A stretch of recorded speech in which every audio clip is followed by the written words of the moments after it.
আসসালামু আলাইকুম। আচ্ছা, আমরা এই টেবিলটা একটু তুলে নিই। তো এটা আমরা মোটামুটি এরকম একটা স্যালারি শিট গত ক্লাসেও করছিলাম। তো এটাতে আমরা নতুন আরো হয়তোবা কিছু নতুন কিছু অ্যাড করবো আর কি, যেমন এই যে হাউস রেন্টের কিছু শর্ত থাকবে, এভারেজের একটা বিষয় আছে, দুই তিনটা জিনিস আমাদের এখানে নতুন থাকবে আর কি। তো আমি এখানে আগে আমাদের এই যে কলাম নেম গুলো একটু তুলে নিই।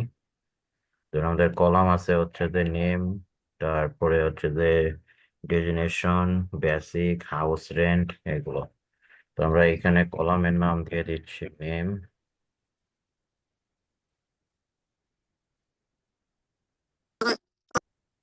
তারপরে হচ্ছে যে ডেজিগনেশন, তারপরে basic,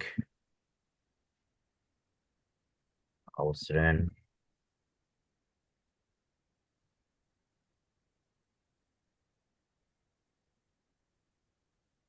medical, P fund, total salary.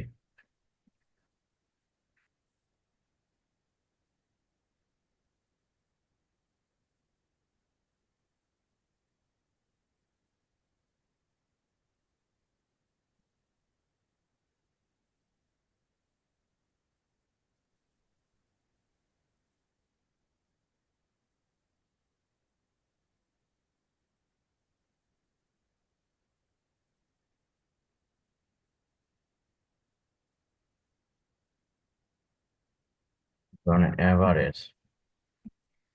তো এই কয়টা কলাম আমাদের। নেমের জায়গায় আমরা হচ্ছে যে এ বি সি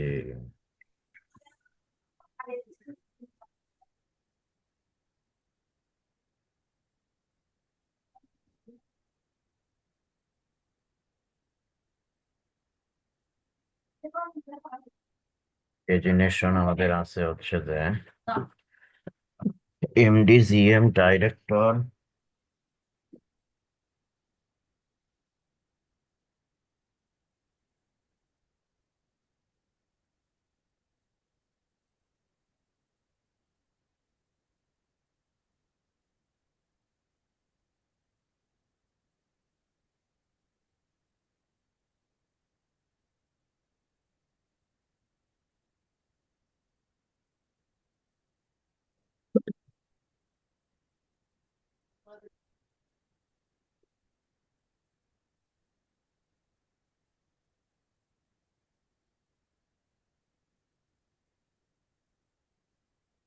তো ধরুন আমরা রেজিগনেশন গুলো দিয়ে নিলাম, এখন বেসিক স্যালারি গুলো দিয়ে দিই। 25,000, 20,000, 18,000।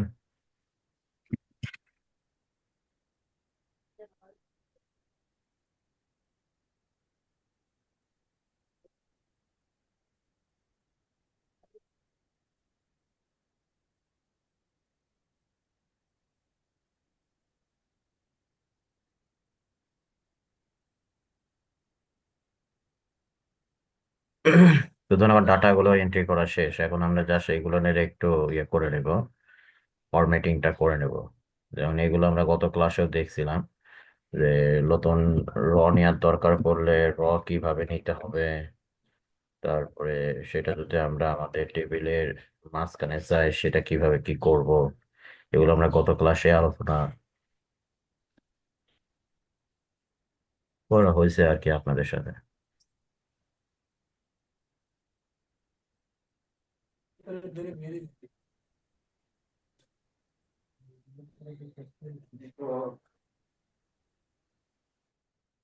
এবং এটাকে আমরা একটু বোল্ড করে নিই, চাইলে কালার দিয়ে দিতে পারি আমরা আমাদের ইচ্ছা মতো, বা আমরা শুধুমাত্র যে কয়টা আছে সেই কয়টাতেই ব্যাকগ্রাউন্ড কালার দিই, পুরা রতে না দিয়ে। এইরকম যেটাকে এগুলো একটু ইয়ে করে নেবে, আমি অত আর ইয়ে করতেছি না। এখন ধরেন এইগুলোতে আমরা একটু ইয়ে করে নেবো, যেমন নেম কলামটা ঠিকঠাক আছে, ডিজিগনেশনের কিছু কন্টেন্ট আমার ঢেকে গেছে, তাহলে এটা একটু বাড়াতে হবে। তাহলে আমরা জানি যে যে কলামের কন্টেন্ট একটু ওয়াইডের সাথে বেশি হয়ে যাবে, সেটার ওয়াইডটা আমরা এই যে ক্লিক করে ধরে টেনেও বড় করতে পারি, আবার ডাবল ক্লিক করলেও আমাদের কাজ হয়ে যাবে। বেসিকেরটা ঠিকই আছে। হাউস রেন্টটা আমরা ধরুন এটা 2 লাইনে যদি চাই তাহলে 2 লাইনে করে নিতে পারি। এখানে 2 লাইনে আছে, তাহলে আমরা হাউজের এখানে অল্টার ধরে ইন্টার দিই। মেডিকেল প্রিফার টোটাল স্যালারি এটা 2 লাইনে রাখবো আমরা, লাইন ব্রেক করে দিই। নিট স্যালারি,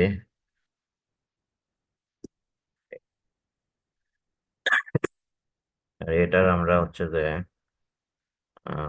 অ্যালাইনমেন্ট মিডল করে দিই, ভার্টিক্যাল মিডল করে দিই, মিডল বা টপ যে কোনো কিছু আমরা করে রাখতে পারি আর কি।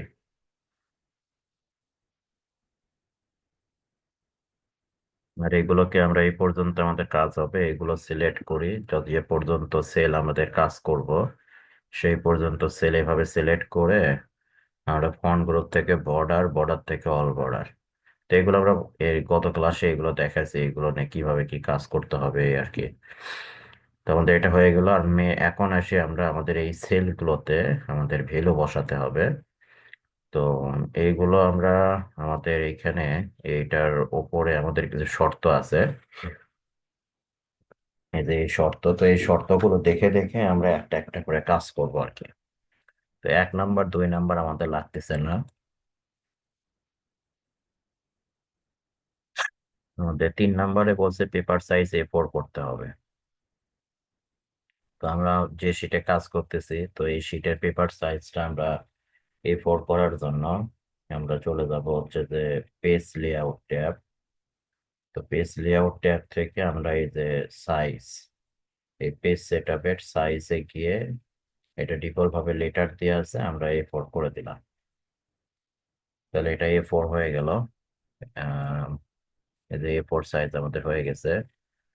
তারপরে আমাদের বলছে margin top bottom one left right 0.5 করতে হবে। তাহলে আমরা মার্জিন সেট আপ করার জন্য পেজ লেআউট থেকে মার্জিন, মার্জিনে এখানে আমাদের কাস্টম মার্জিনে চলে যাব, আমরা নিজস্ব ভাবে মার্জিন সেট আপ করবো। তো টপ বটমে 1 করতে বলছে, টপে আর বটমে 1 করে দিলাম, লেফটে আর হচ্ছে যে রাইটে হচ্ছে যে 0.5। আমরা মার্জিন লেফট রাইটে করে দিই 0.5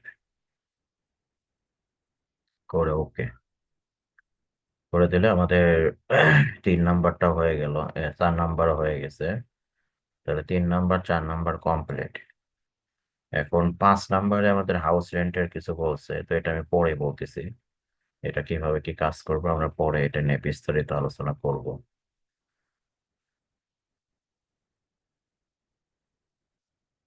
আগে এখানে আমাদের এই যে 6-7টা ব্যাচ মানে খুব ইজি আছে, এই দুইটা আগে দেখে নিই। তো আমাদের এখানে মেডিকেল বলছে ফিক্সড সবার জন্য 1500 টাকা। তাহলে আমরা মেডিকেল যেহেতু সবার জন্য 1500, তাহলে মেডিকেলে 1500 বসাই দিলাম। দিয়ে আমরা হচ্ছে যে এটাকে ড্র্যাগ এন্ড ড্রপ করে দিই, দিলে সবাইকে 1500 টাকা আমরা করে দিলাম। পি ফান্ড, প্রভিডেন্ট ফান্ড যেটা 8.5% অফ বেসিক পে। তাহলে আমরা এখান থেকে এটা বেসিক পেটা আমরা দিয়ে দিই। এই পি ফান্ডে আমরা বেসিকের 8.5%, তাহলে আমরা এখানে ইকুয়াল দিলাম, ইকুয়াল দিয়ে কার ওপরে 8.5% কাটতে বলছে, এই বেসিকের ভ্যালুর ওপরে। তো আমরা যে রোতে কাজ করতেছি সেই রোর এই বেসিক পে যেটা আছে, বেসিকের ভ্যালু যেটা আছে সেটা আমি নিলাম, নিয়ে আমরা হচ্ছে যে ইন্টু 8.5%। তাহলে আমরা বেসিকের এই যে রোতে আমরা কাজ করতেছি সেই রোর বেসিক ভ্যালুর সেল নাম্বার ইন্টু হচ্ছে যে 8.5% দিয়ে ইন্টার দিলাম। দেওয়ার পরে এটাকে আমরা 10-এ ড্র্যাগ এন্ড ড্রপ করে দিই। তাহলে প্রি ফান্ডটা আমাদের বের হয়ে গেল।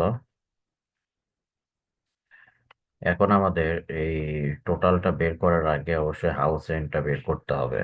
তো আমরা হাউস রেন্টের বিষয়টা এখন একটু আলোচনা করি। যেমন ধরুন এক্সেলে আপনি যখন কোনো সেলে কোনো ভ্যালু বসাবেন, তো উম, দেখা যায় যে সেই ভ্যালুটা আপনার এইরকম কোনো শর্ত সাপেক্ষে যদি কোনো বসাতে চান, তাহলে সেই শর্ত অ্যাকচুয়ালি কার উপরে অ্যাপ্লাই করতে বলতেছে, কিভাবে, কত কি কন্ডিশনের ভিত্তিতে আপনাকে সেই ভ্যালুটা দিতে বলতেছে, সেইগুলো আগে ভালোভাবে আপনাকে বুঝতে হবে। যেমন ধরুন এই যে পি ফান্ড, এই পি ফান্ড কলামে আমরা যে ভ্যালুগুলো বসালাম, তো এই ভ্যালুগুলো তো আমরা আর আমাদের ইচ্ছা মতো বসাইনি, যে আমরা তো আর আমাদের হাতে লিখে লিখে লিখে লিখে তো এগুলো দেইনি। কারণ পি ফান্ডের জন্য আমাদের এইখানে শর্ততে বলা ছিল যে পি ফান্ডের কলামে যে ভ্যালুগুলো বসবে সেগুলো কি হবে, বেসিক যে ভ্যালু আছে সেই ভ্যালুর 8.5% হবে। তো এইটা একটা কিন্তু যা সেটা শর্ত আপনাদের দিয়ে দিছে, যে এই সেলে আমাদের ডাটা বসাবে, কিন্তু এই পি ফান্ডেড সেলে ডাটা বসাবে, কিন্তু সেটা ইচ্ছা মতো বসান যাবে না। এইখানে আমাদের যে রকম শর্ত দিয়ে আছে সেই শর্ত সাপেক্ষে আমাদের এই ভ্যালুগুলো বসাতে হবে। তো আমরা যখন এইরকম শর্ত সাপেক্ষে আমরা আমাদের কলামের সেলগুলোতে ভ্যালু দিতে যাব, তখন সেই শর্তের ভিতরে আমাদের অ্যাকচুয়ালি কয়টার রেজাল্ট নিয়ে কাজ করার প্রয়োজন পড়তেছে, এইটা কাউন্ট করা খুব ইম্পর্টেন্ট।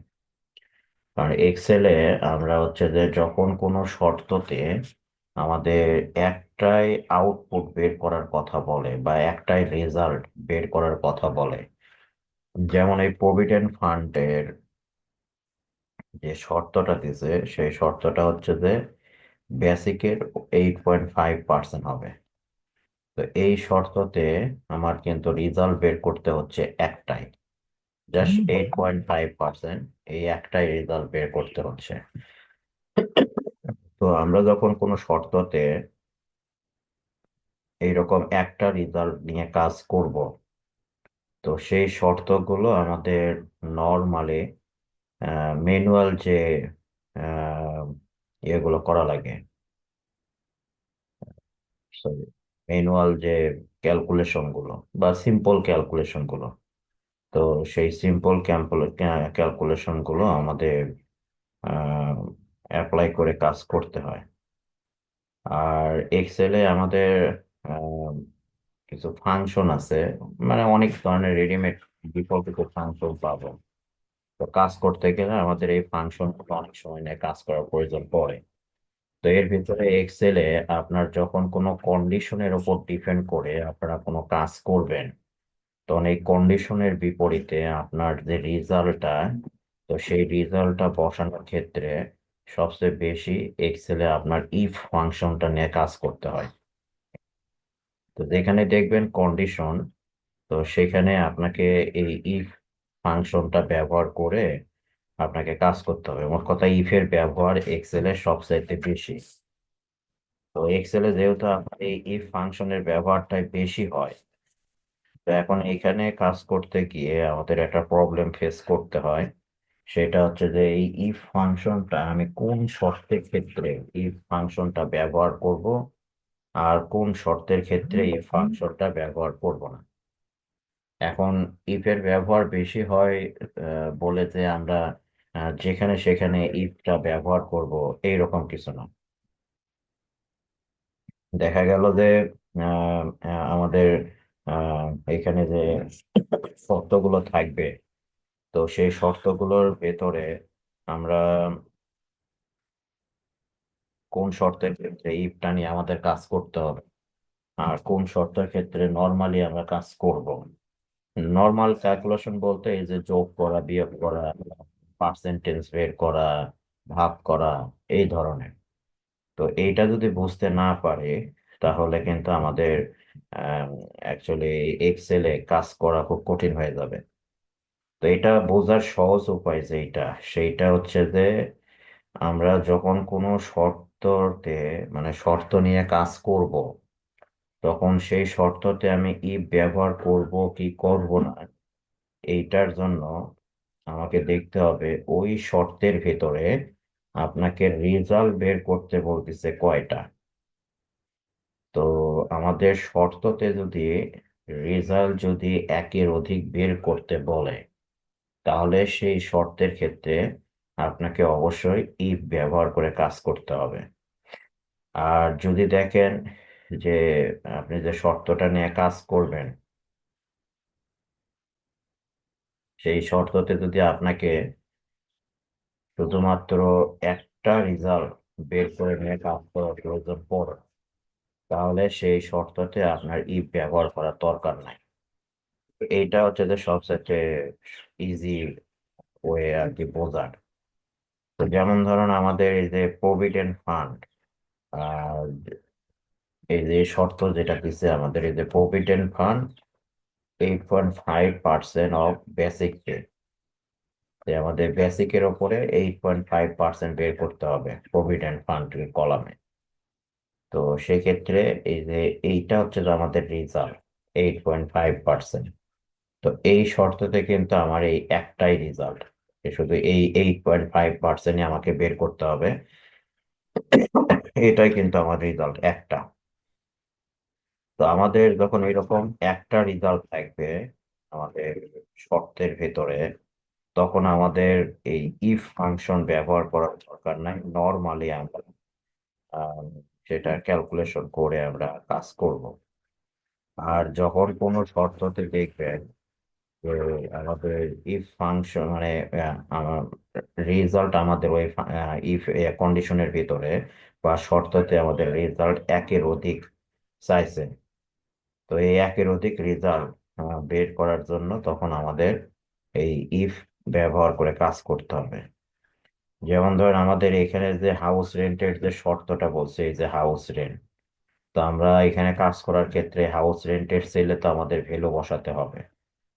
তো এখন কোন সেলে আমি কি ভ্যালু বসাবো, এটা তো আমাদের এই শর্ততে বলে দেওয়া আছে।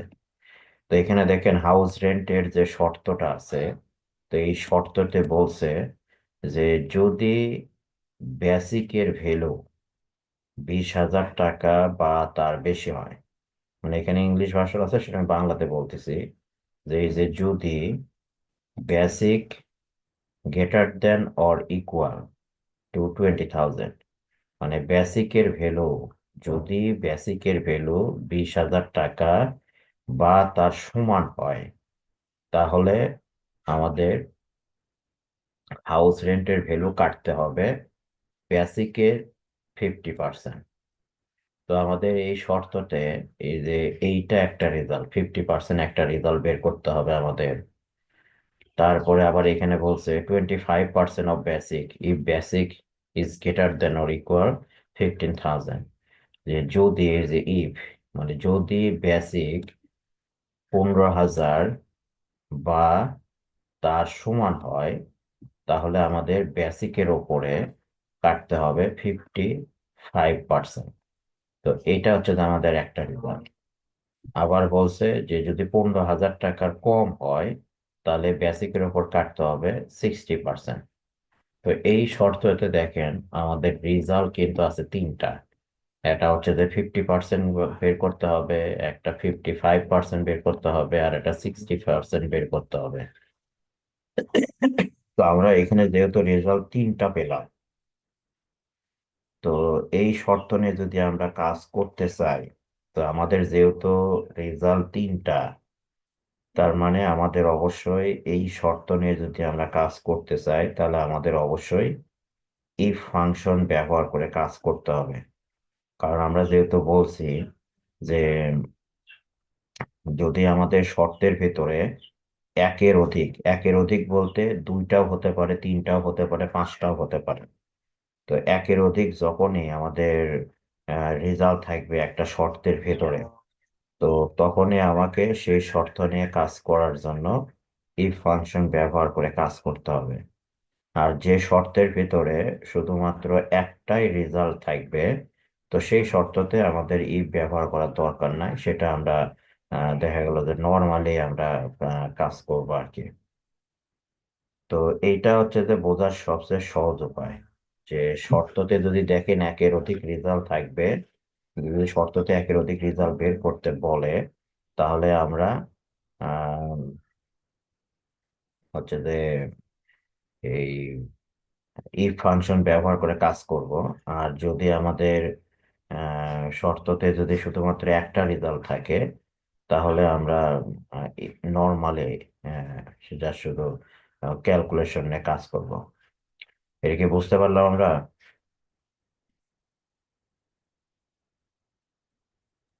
জি স্যার। তো আমাদের এই যে হাউস রেন্টের কলামে আমরা যে ভ্যালুটা দিব, তো এখন কোন ভ্যালুটা দিব? 50% দিব, 55% দিব, না 60% দিব? কারণ এখানে তো এই সেলে যে কোনো একটা আসবে, হয় 50, না হলে 55, না হলে 60। তো সেটা কোনটা আসবে সেটা ডিপেন্ড করবে আমাদের এই শর্তের উপরে। তো আমরা যখন আমাদের এই শর্ততে আমরা একের অধিক রেজাল্ট পাবো, প্রথম কাজ হবে আপনার আগে রেজাল্ট কাউন্ট করা। যে কোনো শর্ত নিয়ে কাজ করেন, তো সেই শর্ততে আগে আপনার আগে কাজ হবে রেজাল্টটাকে আগে কাউন্ট করা, যে আমরা অ্যাকচুয়ালি এই শর্ততে আমরা কয়টা রেজাল্ট চাচ্ছি আর কি।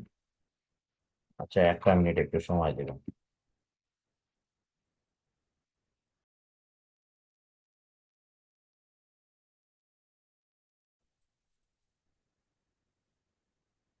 তো এখন আমরা এই যে ইফ নিয়ে কাজ করব কি করব না, সেটা তো আমরা বোঝার সহজ উপায় একটা পেলাম, যে আমাদের শর্ততে যদি এই ধরনের রেজাল্ট যদি একের অধিক থাকে, যেমন এই শর্ততে বলছে 20,000 বা তার বেশি হলে 50%, 15,000 বা তার বেশি হলে 55% বের করতে হবে, 15,000-এর নিচে হলে 60% বের করতে হবে। তাহলে এই তিনটা হচ্ছে তো আমাদের রেজাল্ট, এটা 50%, 55% আর 60%। তো আমি আপাতত আহ একবারে তিনটা নিয়ে কাজ করলে অথবা একটু ইয়ের মধ্যে হতে পারে। আমি এখানে একটু এটা মডিফাই করে প্রথমত দুইটা নিয়ে কাজ করি, তারপরে আবার তিনটা নিয়ে কাজ করাবো না। ধরুন আমি এখানে ধরে নিলাম যে আমাদের দুইটা রেজাল্ট আমাদের বের করতে হবে, একটা হচ্ছে যে 50% আর একটা হচ্ছে যে 60%। তো 50%-এ আমাদের বলা হলো যে 20,000 বা তার বেশি হলে 50%, আর 20,000 টাকার নিচে হলে 60% বের করতে হবে। তো তাহলে আমরা আমাদের এই শর্ততে দেখলাম আমাদের রেজাল্ট আছে দুইটা, একটা 50% আর এটা হচ্ছে যে 60%। তো যেহেতু দুইটা রেজাল্ট একের অধিক, তার মানে আমাদের বুঝে নিলাম যে আমাদের এই শর্ত নিয়ে কাজ করার জন্য আমাদের ইফ ফাংশন ব্যবহার করতে হবে। তো আমরা যদি ইফ ফাংশন নিয়ে কাজ করতে চাই, তাহলে ইফ ফাংশনের নিয়মটা হচ্ছে, ধরুন আমরা এই এক্সেলে যদি ইফ ফাংশন নিয়ে কাজ করি, তাহলে ইফ ফাংশনের বিষয়টা হচ্ছে যে আমাদের প্রথমত একটা কিওয়ার্ড দিতে হয়, ইফ কিওয়ার্ড। কারণ আমি এখানে এমনি দেখাই যে ইফ কিওয়ার্ড দিতে হবে, ইকুয়াল দিয়ে ইফ, তারপরে ব্রাকেট শুরু শেষ দিয়ে এই ব্রাকেটের ভিতরে আমাদের তিনটা অংশ থাকে। প্রথম অংশ থাকে হচ্ছে যে লজিক। তো প্রথম অংশ লজিক থাকবে। তো এই লজিকের উপর ডিপেন্ড করে আমরা আমাদের রেজাল্ট গুলোকে বসাবো। তো লজিক যদি আমাদের এখানে যে লজিকটা আমরা দিব, তো সেই লজিকটা যদি সত্য হয়, তাহলে আমরা ট্রু রেজাল্ট নিব। এটা একটা অংশ। আর একটা থাকে হচ্ছে যে লজিকটা যদি মিথ্যা হয়, মানে সত্য না হয়ে যদি মিথ্যা হয়, তাহলে আমরা নিব হচ্ছে যে ফলস অপশন বা ফলস রেজাল্ট। তো আমাদের এই ইফ ফাংশনে এই তিনটা অংশ থাকে, একটা হচ্ছে যে লজিক, একটা ট্রু রেজাল্ট আর একটা ফলস রেজাল্ট। তো এই লজিকের উপর ডিপেন্ড করে আমার এই দুইটা রেজাল্ট কাজ করে। দেখা গেলো এখানেও আমি একটা রেজাল্ট দিয়ে দিলাম, এইখানেও একটা রেজাল্ট দিয়ে দিলাম। তো এই রেজাল্টটা কখন কাজ করবে আর এই রেজাল্টটা কখন কাজ করবে? যেমন আপনার এই ইফের ভিতরে আমাদের এরকম দুইটা রেজাল্ট থাকে, একটা লজিকের বিপরীতে। তো এই ট্রু রেজাল্টটা কাজ করবে কখন? যে আমরা এখানে যে লজিকটা দিব, তো সেই লজিকটা যদি সত্য হয়, তাহলে হচ্ছে যে আমাদের এই ট্রু রেজাল্টটা কাজ করবে। আর আমরা এখানে যে লজিকটা দিব, সেই লজিকটা যদি মিথ্যা হয়, তাহলে আমাদের এই ফলস রেজাল্টটা কাজ করবে। তো এখন এখানে আমরা এই যে প্রথম অংশে যে লজিকটা দিতে হয়, বা দিতে হবে। তো সেই লজিকটা আমরা কিভাবে দিব বা কিসের উপর ভিত্তি করে দিব? তো লজিকটা আমাদের মূলত এই শর্তের ভিতরে দেয়া থাকে। প্রত্যেকটা রেজাল্টের বিপরীতে আমাদের এই লজিকটা এখানে বলে দিয়াই থাকে। তো এই লজিক নিয়ে কাজ যখন করবেন, মানে লজিক যখন অ্যাপ্লাই করবেন, তো লজিকের ভিতরে আমাদের তিনটা বিষয় একটু হিডেন থাকে আর কি, বা তিনটা বিষয় একটু মাথায় রাখতে হবে এটা লজিক নিয়ে কাজ করতে গেলে। তো তিনটা বিষয় হচ্ছে যে লজিকটা আপনি কোন কলামের উপর অ্যাপ্লাই করবেন, এটা যে লজিক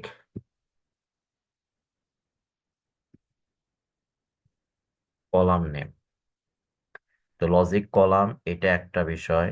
তারপরে লজিকের অপারেটর থাকে, লজিক অপারেটর। আর একটা থাকে হচ্ছে যে লজিক ভ্যালু।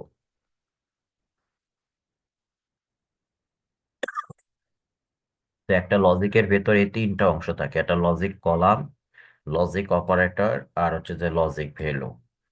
তো আপনি লজিকটা অ্যাকচুয়ালি কোন কলামের উপরে অ্যাপ্লাই করবেন, লজিকে আপনি কি অপারেটর দিয়ে লজিকটাকে চেক করাবেন, আর লজিকে মানে অপারেটর কোনটা ব্যবহার করবেন, আর লজিককে আপনি কোন ভ্যালু দিয়ে চেক করাবেন। তো এই তিনটা বিষয়, তো এইগুলো আমাদের সব এই শর্তের ভিতরই থাকে। যেমন ধরুন আমি যদি এখন এই 50% রেজাল্ট নিয়ে কাজ করতে চাই ইফ ফাংশন ইউজ করে, তাহলে আমাকে আগে প্রথমত তো অবশ্যই এই রেজাল্টের বিপরীতে আমাকে আগে একটা লজিক দিতে হবে। যে আমি 50% যে নিব, সেটার তো একটা লজিক থাকতে হবে যে কি কারণে আমি 50% নিব। কারণ আমার এখানে 50% আছে আর 60% আছে। তো 50% কখন নিব আর 60% কখন নিব, সেটা আমাকে লজিকে বলতে হবে। তো লজিকটা দেওয়ার সময়, মানে আপনি যখন লজিক অ্যাপ্লাই করবেন, তখন যেহেতু আমরা বললাম লজিকে তিনটা বিষয় থাকে। তো আমাদের এখানে দেখেন প্রথমত লজিকটা আমরা আমাদের খুঁজতে হবে যে লজিকটা আমরা কোন কলামের উপরে অ্যাপ্লাই করব। তো এখানে দেখেন বলছে যে যদি বেসিক, তো এই যে এইটা হচ্ছে যে আমাদের লজিকের কলাম নেম, এই বেসিকটা।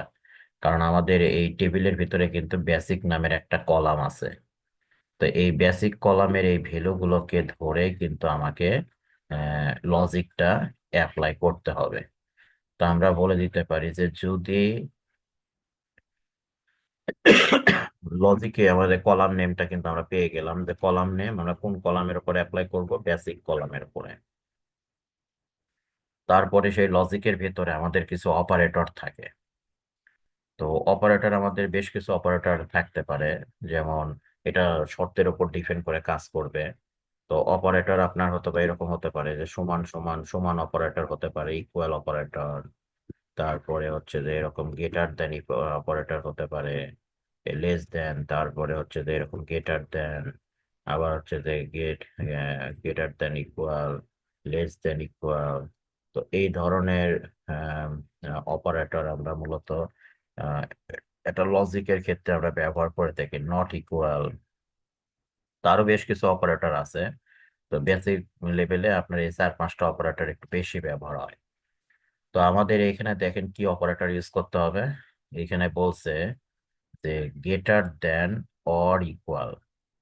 তার মানে এই যে এইটা হচ্ছে যে আমরা এটা দেখে বুঝতে হবে যে আমাদের লজিকের ভিতরে কি অপারেটর ইউজ করতে হবে। তাহলে আমরা এখানে দেখে নিলাম আমাদের বলছে গ্রেটার দেন অর ইকুয়াল। তো এটা হচ্ছে যে আমাদের অপারেটর। তো আমরা ইফ ফাংশন ইউজ করার ক্ষেত্রে আমরা এখানে এখন এরকম গ্রেটার দেন ইকুয়াল অপারেটরটা আমরা ব্যবহার করব। আর আরেকটা বিষয় রাখতে হবে, সেটা হচ্ছে যে লজিকের ভ্যালু। তো আমার এদের এখানে দেখেন লজিক যে আমরা দিব সেটা কোন ভ্যালুকে দিয়ে লজিক দিব।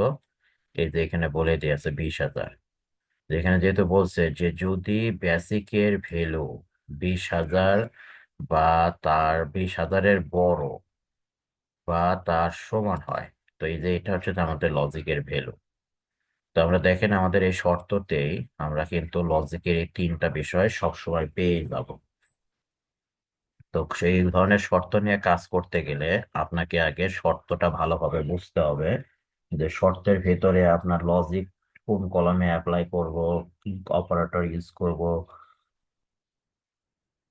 কি ভ্যালু ব্যবহার করব লজিকে, এটা বুঝতে পারলে তখন আপনি সেই অনুযায়ী আপনার কিন্তু এই রেজাল্ট গুলো নিয়ে আমরা কাজ করতে পারবো।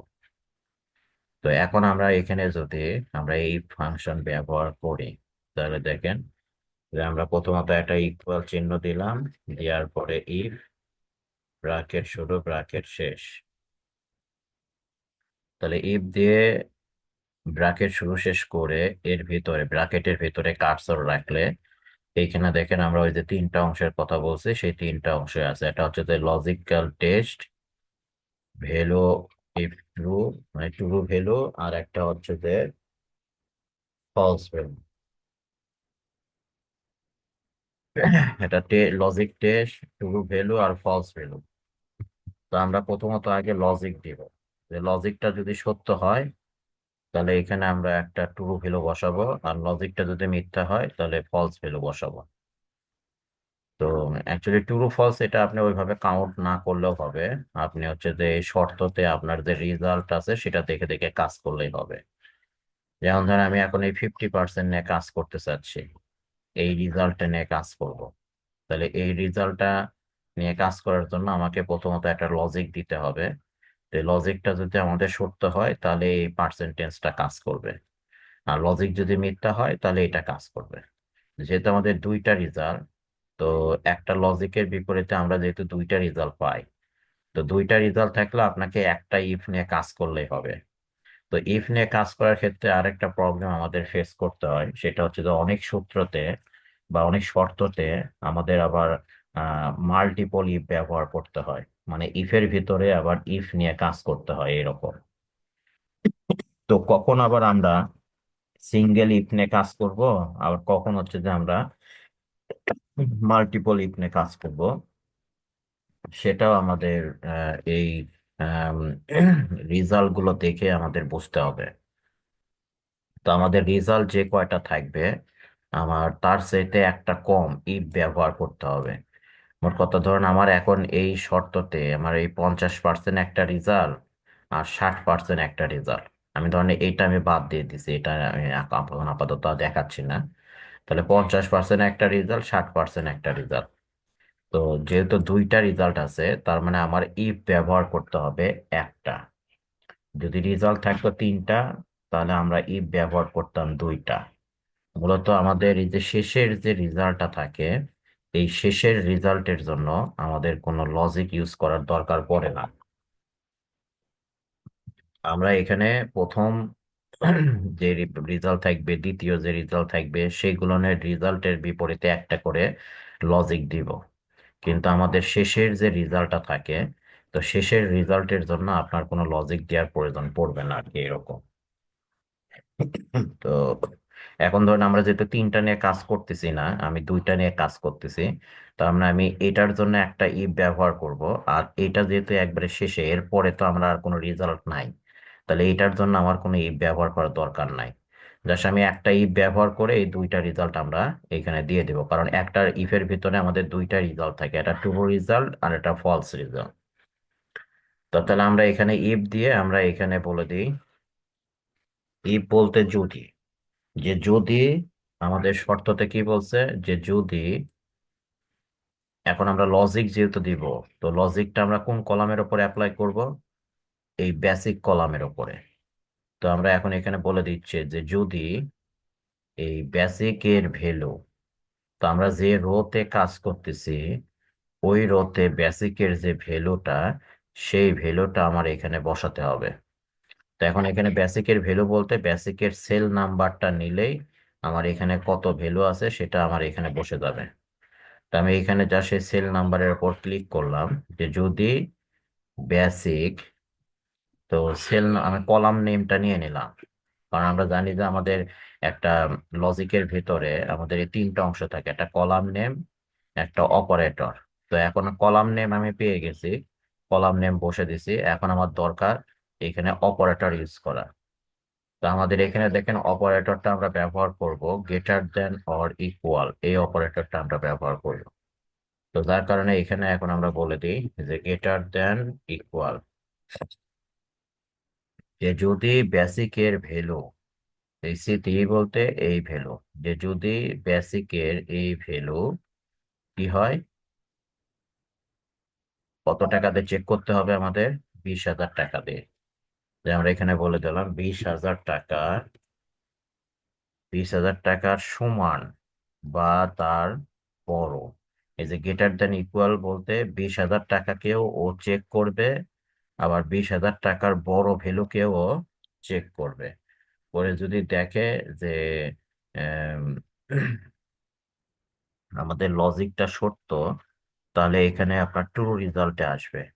আর এখানে চেক করে যে যদি দেখে লজিকটা মিথ্যা, তাহলে কিন্তু ট্রু রেজাল্টে আসবে না, তাহলে ফলস রেজাল্টে চলে যাবে। তো আমরা লজিক দেওয়ার পরে, যেভাবে লজিক দেওয়ার পরে আমাদের একটা কমা দিতে হবে। নিয়ম হচ্ছে যে লজিকের পরে একটা কমা থাকবে, কমা থাকার পরে এখানে এখন ভ্যালু বসবে। যে বেসিকের ভ্যালু যদি 20,000 টাকার বড় হয়, তাহলে তাকে কত পার্সেন্ট দেবে। এই যে এখানে দেখেন বলছে যে বেসিকের ভ্যালু যদি 20,000 টাকার সমান বা তার বেশি হয়, তাহলে কত পার্সেন্ট কাটতে হবে, 50% কাটবো আমরা কার উপরে, এই বেসিকের উপরে। তো এখন আমরা এখানে আমরা ট্রু রেজাল্ট দিয়ে দিই যে যদি বেসিকের ভ্যালু, এই যে বেসিকের ভ্যালু 20,000 টাকার সমান বা তার বেশি হয়, তাহলে তাকে আমরা এই কমার পরে কার্সর নিয়ে আমরা এখানে রেজাল্ট বসে দিই। তো আমরা এখন রেজাল্ট বসাবো 50%। তো 50% রেজাল্ট কার উপর 50% হবে, এই বেসিক কলামের ভ্যালুর উপরে 50%। তাহলে আমরা কমার পরে এখন বলে দিই যে বেসিকের ভ্যালু ইন্টু 50%। এই, তাহলে এটা আমাদের একটা রেজাল্ট হয়ে গেল। যে যদি বেসিকের ভ্যালু 20,000 টাকার সমান বা তার বেশি হয়, তাহলে আমরা হচ্ছে যে বেসিকের 50% রেজাল্ট নিব। যে 20,000 টাকার যদি সমান হয়, তাও 50% রেজাল্ট নিব, 20,000 টাকার যদি বেশি হয়, তাও 50% রেজাল্ট নিব। তাহলে এই লজিকটা যদি সত্য হয়, তাহলে আমার এই রেজাল্টটা হচ্ছে যে আমার কাজ করবে। আর এইখানে এখন আমরা কমা দিয়ে এখন আমি বলে দিই যে আহ, যদি এই রেজাল্ট সত্য না হয়, তাহলে আমরা কি বলছি যে যদি 20,000 টাকার সমান বা তার বেশি হয়, তাহলে তো 50% কাজ করবে। আর না হলে কত পার্সেন্ট কাজ করবে, 60%। তো এটা যেহেতু শেষের রেজাল্ট, এরপরে আর কোনো রেজাল্ট নাই, তো যার কারণে আমার এইখানে ওই 60% রেজাল্টের জন্য আমাকে এখানে এইরকম আর লজিক ইউজ করার কোনো দরকার নাই। যেহেতু আমার শর্তের ভিতরে আমার রেজাল্ট দুইটা, একটা 50% আর একটা 60%। তো 50%টা কাজ করবে কখন, যখন আপনার এই রেজাল্ট, এই শর্তটা সত্য হবে, তখন এই 50% কাজ করবে।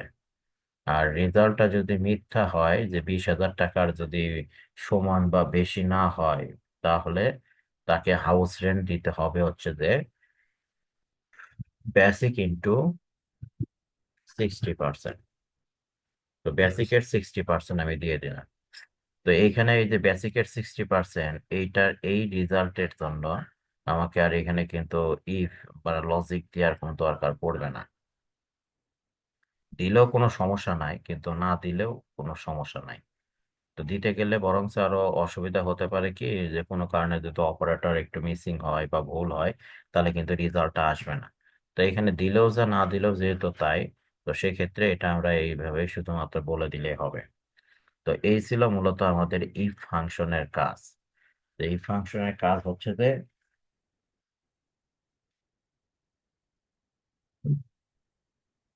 আমরা আগে একটা লজিক দিয়ে দিব। তো সেই লজিকটা যদি সত্য হয়, তাহলে আমাদের লজিকের পরে থাকে ট্রু রেজাল্ট, তাহলে ট্রু রেজাল্ট কাজ করবে। আর যদি লজিকটা যদি মিথ্যা হয়, তাহলে হচ্ছে তো আমাদের ফলস রেজাল্টটা আমাদের কাজ করবে, এরকম বিষয়। তো আমরা এখানে যে লজিকটা দিলাম, তো এই লজিকটা যদি এই ভ্যালুর ক্ষেত্রে দেখেন, এটা কিন্তু আমাদের 20,000 টাকার বেশি। তাহলে আমার এইখানে কিন্তু এই ট্রু রেজাল্টটা আমাদের কাজ করবে। আর ফলস রেজাল্ট হিসাবে যেহেতু আহ, আমাদের 60% কথা বলা হয়েছে, যদি ফলস হয় তাহলে 60% কাজ করবে। তো এখন আমরা একটা একটু ইন্টার দিই। ইন্টার দিলে দেখেন আমাদের এখানে এই যে 12,500 টাকা আসছে। তো এটা কিন্তু আমাদের ওই 25,000-এর 50% নিচে। কারণটা হচ্ছে যে এই 25,000 যেহেতু 20,000-এর বেশি, তো যার কারণে এখানে আমাদের 50% কাটছে। আর এইখানে দেখবেন এটা তো 50 কাটবে, এটাতে 50 কাটবে না, এটা যেহেতু 25,000-এর নিচে, এই 20,000-এর নিচে এগুলো দেখেন সবগুলো 20,000-এর নিচে, তাহলে এগুলো সবগুলোতে 60% কাটবে। আর এই দুইটাতে শুধুমাত্র আমাদের 25% কাটবে। তো এই সেল সিলেক্ট করে এই পয়েন্টার ধরে এখন এটাকে একটু টেনে নিয়ে আসি। যেহেতু আমাদের সবগুলো সেলে সেম কমান্ড বসবে, তো যে যে সেলে আমি এই কমান্ডটাকে রিপিট করব, সেই সেলে আমাদের ভ্যালুটা আমাদের বসে যাবে। তো সেক্ষেত্রে আমরা এই যে সেল নাম্বারটাকে রিপিট করলে, আমরা গত ক্লাসে দেখেছিলাম যে সেল নাম্বার যদি রিপিট করি আমরা, তাহলে যে সেল রিপিট করতেছে ওই সেলের ভিতরে যে কলাম গুলো থাকে সেইগুলো আমাদের হুবহুব রিপোর্ট হয়ে যাবে আর কি। তো এটা কি বোঝা গেল এটা?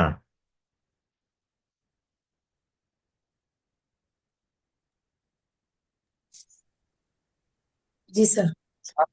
তিনটা দিয়ে যদি দেখাই দিতেন ভালো হতো। হ্যাঁ, তিনটাও দেখাবো। আমি একটু 2 মিনিট একটু সময় নেব আপনাদের। 2 মিনিট আচ্ছা। পরে এটা একটু দেখেন, তারপরে আমি আবার তিনটার এক্সাম্পলটাও দেখাবো।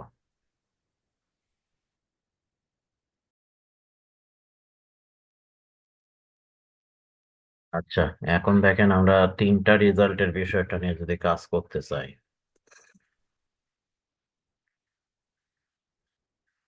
তাহলে আমরা এইখানে যেটা করব সেটা হচ্ছে যে আমাদের শর্ততে আগে দেখে নেব আমাদের রেজাল্ট কয়টা আছে, মানে ইফের ব্যবহার। যে আমরা আগে দেখবো আমরা যে শর্তটা নিয়ে কাজ করতেছি, তো সেই শর্ততে আমাদের এরকম রেজাল্ট কয়টা আছে। তো আমার এখানে দেখেন রেজাল্ট আছে 3টা। তার মানে আমরা বুঝে নিলাম যে আমরা যেহেতু বলছি রেজাল্ট আমাদের একের অধিক, মানে একটার বেশি হলেই তখন আপনাকে ইফ ব্যবহার করে কাজ করতে হবে। তো আমার যেহেতু 3টা রেজাল্ট আছে, তার মানে আমাকে এখন ইফ ব্যবহার করে কাজ করতে হবে। তো এটা শিওর হয়ে গেলেন। তো এখন ইফ আবার কতবার ব্যবহার করবেন এটাও আপনাকে রেজাল্টের উপর ডিপেন্ড করে কাউন্ট করতে হবে। তো আমাদের যে কটা রেজাল্ট থাকবে, প্রত্যেকটা রেজাল্টের বিপরীতে আপনাকে একটা করে ইফ ব্যবহার করতে হবে। যেমন ধরেন আমাদের প্রথম রেজাল্ট আছে 50%, তাহলে এই 50% রেজাল্টের জন্য আমি একটা ইফ ব্যবহার করব। তারপরে 55% রেজাল্টের জন্য একটা ইফ ব্যবহার করব। আর 60%, তো 60%-এর জন্য আপনি একটা ইফ ব্যবহার করতে পারেন। তবে আপনার রেজাল্টটা যদি শেষের হয়, যেমন ধরেন এই 60%-এর পরে আমার আর কোনো রেজাল্ট এখানে নাই, তো শেষের যে রেজাল্টটা থাকবে এই শেষের রেজাল্টের জন্য আপনাকে ই ব্যবহার না করলেও হবে। তো নিয়ম হচ্ছে যে শেষের রেজাল্টের জন্য এই ব্যবহার না করাটাই বেটার। তাহলে আমরা এখানে 3টা রেজাল্ট আছে, তাহলে আমি এইটার জন্য একটা রেজাল্ট এই ব্যবহার করব, এটার জন্য একটা করব। তাহলে আমার দুইটাই ব্যবহার করতে হবে।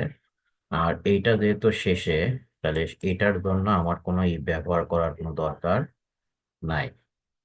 তো এখন ইফ নিয়ে আমরা যখন কাজ করব, তখন ইফের যে নিয়ম, সেই নিয়মটা আমাদের ফলো করতে হবে। যে আমরা এখানে ইকুয়াল ইকুয়াল দিয়ে আমরা বলে দিলাম ইফ, ব্র্যাকেট শুরু ব্র্যাকেট শেষ, দিয়ে আমরা ইফের এই ব্র্যাকেটের মাঝখানে কার্সরটা নিয়ে আমরা বলে দিব যে আমাদের প্রথমত দিতে হবে যে লজিক। তো আমরা প্রত্যেকটা রেজাল্টের বিপরীতে একটা করে লজিক ব্যবহার করব, এই রেজাল্টের বিপরীতে একটা লজিক থাকবে। মোট কথা ইফ থাকলে সেখানে লজিক দিতে হবে। তো আমরা যেহেতু এই রেজাল্টের জন্য একটা ইফ ব্যবহার করব, তাহলে এখানে আমাদের লজিক লাগবে। আর লজিকটা আমাদের অ্যাকচুয়ালি এই রেজাল্টের বিপরীতে যে কথাগুলো থাকবে এর ভিতরে আমাদের লজিকের বিষয়গুলো থাকে। তো এখন দেখেন এখানে যেহেতু বলছে যে লজিক নিয়ে কাজ করতে গেলে আমরা যেহেতু বললাম তিনটা জিনিস লজিকের ভেতরে থাকে, এটা হচ্ছে যে কলাম, অপারেটর, আর হচ্ছে যে ভ্যালু। তো এখন আর লজিকটা আমরা কোন কলামের উপর ব্যবহার করব সেটা আপনি এর ভেতরেই পাবেন। তো এখানে দেখেন বলছে যে যদি বেসিক, তো এটা হচ্ছে যে বেসিক কলাম আমাদের এখানে আছে, তাহলে আমরা বেসিক কলামের ভ্যালুর উপরে লজিক দিব।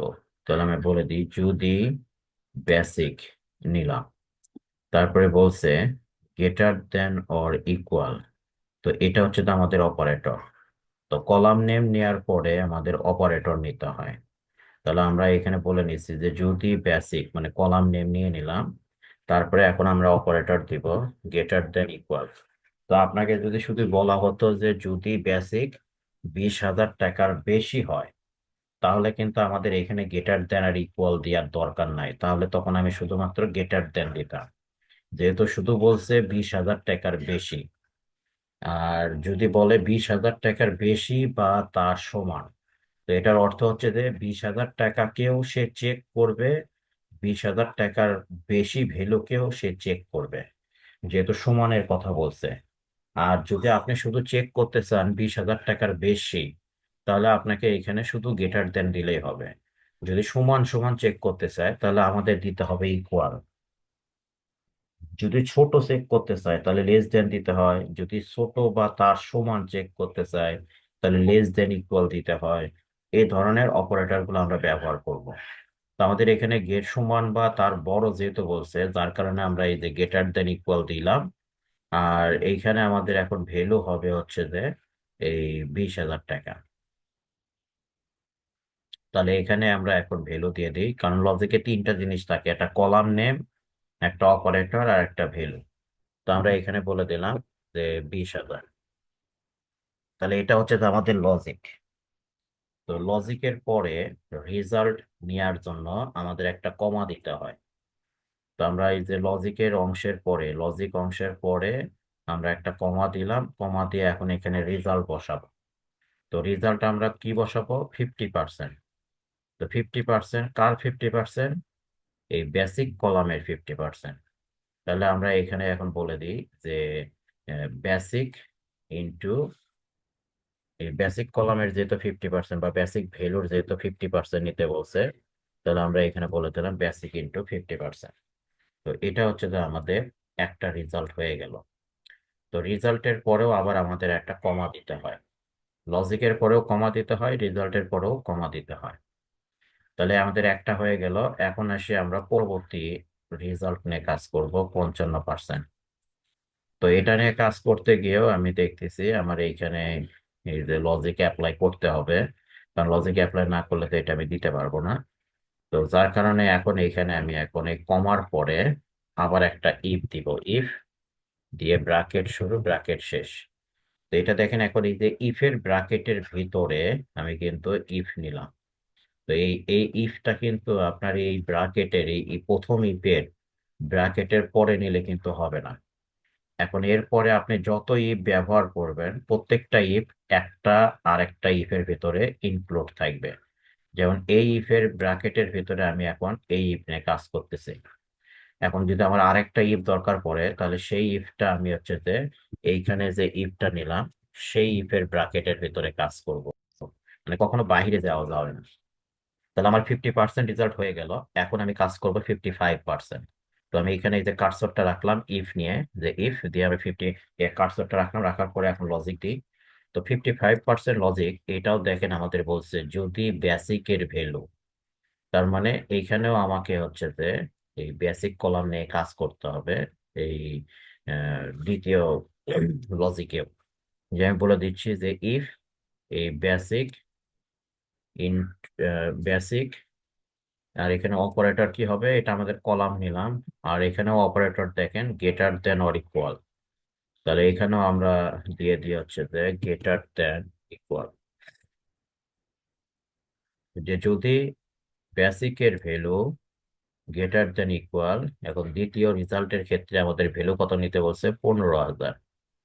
তাহলে এইখানে আমরা বলে দিই যে যদি বেসিকের ভ্যালু 15,000 বা তার বেশি হয়, এই যে 15,000 টাকা সমান বা তার বেশি, তাহলে আমরা রেজাল্ট বসাবো কত?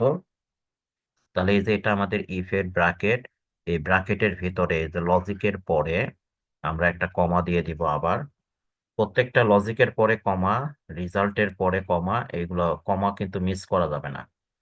তাহলে আমরা এই যে এই ইফ এর ব্র্যাকেটের ভিতরে কাজ করতেছি, তো ব্র্যাকেটের ভিতরে আমরা কমা দিয়ে এখন রেজাল্ট দিব। তো রেজাল্টটা হচ্ছে যে আমাদের 55% অফ বেসিক। তো রেজাল্টটা আমাদের বেসিক কলামের ভ্যালুর উপরে থেকে নিতে হবে। তাহলে এখানে আমরা বলে দিই যে বেসিক ইন্টু 55%। যে যদি 15,000 টাকার সমান বা 15,000 টাকার বেশি হয়, তাহলে 55% কাটবে। আর যদি 20,000 টাকার সমান বা 20,000 টাকার বেশি হয়, তাহলে 50%। তো সেক্ষেত্রে এই লজিকে যেহেতু আমরা 15,000 টাকার বেশি বলছি, তো 15,000 টাকার বেশি বলতে কিন্তু 30,000ও 15,000 টাকার বেশি। তো সেই ক্ষেত্রে আমার এই 55% কিন্তু কাটবে না। এটা কাটতো কখন? যদি আমার এই লজিকটা না থাকতো। তো এই লজিক অ্যাপ্লাই করার সময় আপনার এই ভ্যালু গুলো একটু বড় থেকে ছোটর দিকে আসতে হবে। এই যে লজিক যে ভ্যালুর ওপর আমি দিচ্ছি, তো যে লজিকের ভ্যালু সবচেয়ে বড় হয়, তো সেই লজিকটা নিয়ে আগে আমাদের কাজ করতে হয়। তাহলে কি হবে? যে যখন এই 15,000-এর বেশি বলতে এখন 50,000 হতে পারে, কিন্তু 50,000-এর ক্ষেত্রে কিন্তু এটা কাজ করবে না, কারণ এর আগে আমার একটা লজিক দিয়ে আছে যে 20,000-এর বেশি হলে এই পার্সেন্ট কাটবে। তো 50 যেহেতু 20,000-এর বেশি, তাহলে প্রথমত আগে এই লজিকটা চেক করে এই রেজাল্টটা দিবে। দিয়ে ও কিন্তু আর এই লজিক চেকই করবে না। কারণ এখানে লজিকের বিষয় হচ্ছে যে যে লজিকটা প্রথমে সত্য হবে, সেটার আউটপুট যেটা শুধু সেটাই দেখাবে। বাকি যে লজিক গুলো আছে, এই লজিক গুলো কিন্তু সে আর রান করবে না। যদি প্রথমটাই সত্য হয়, তাহলে এই লজিকে আসবেই না। আর প্রথমটা যদি মিথ্যা হয়, তাহলে পরবর্তীতে এটাতে আসবে। এটাও যদি মিথ্যা হয়, তাহলে তারপরে কি আছে সেটাতে যাবে। তো এইভাবে এই লজিক গুলো স্টেপ বাই স্টেপ আসে।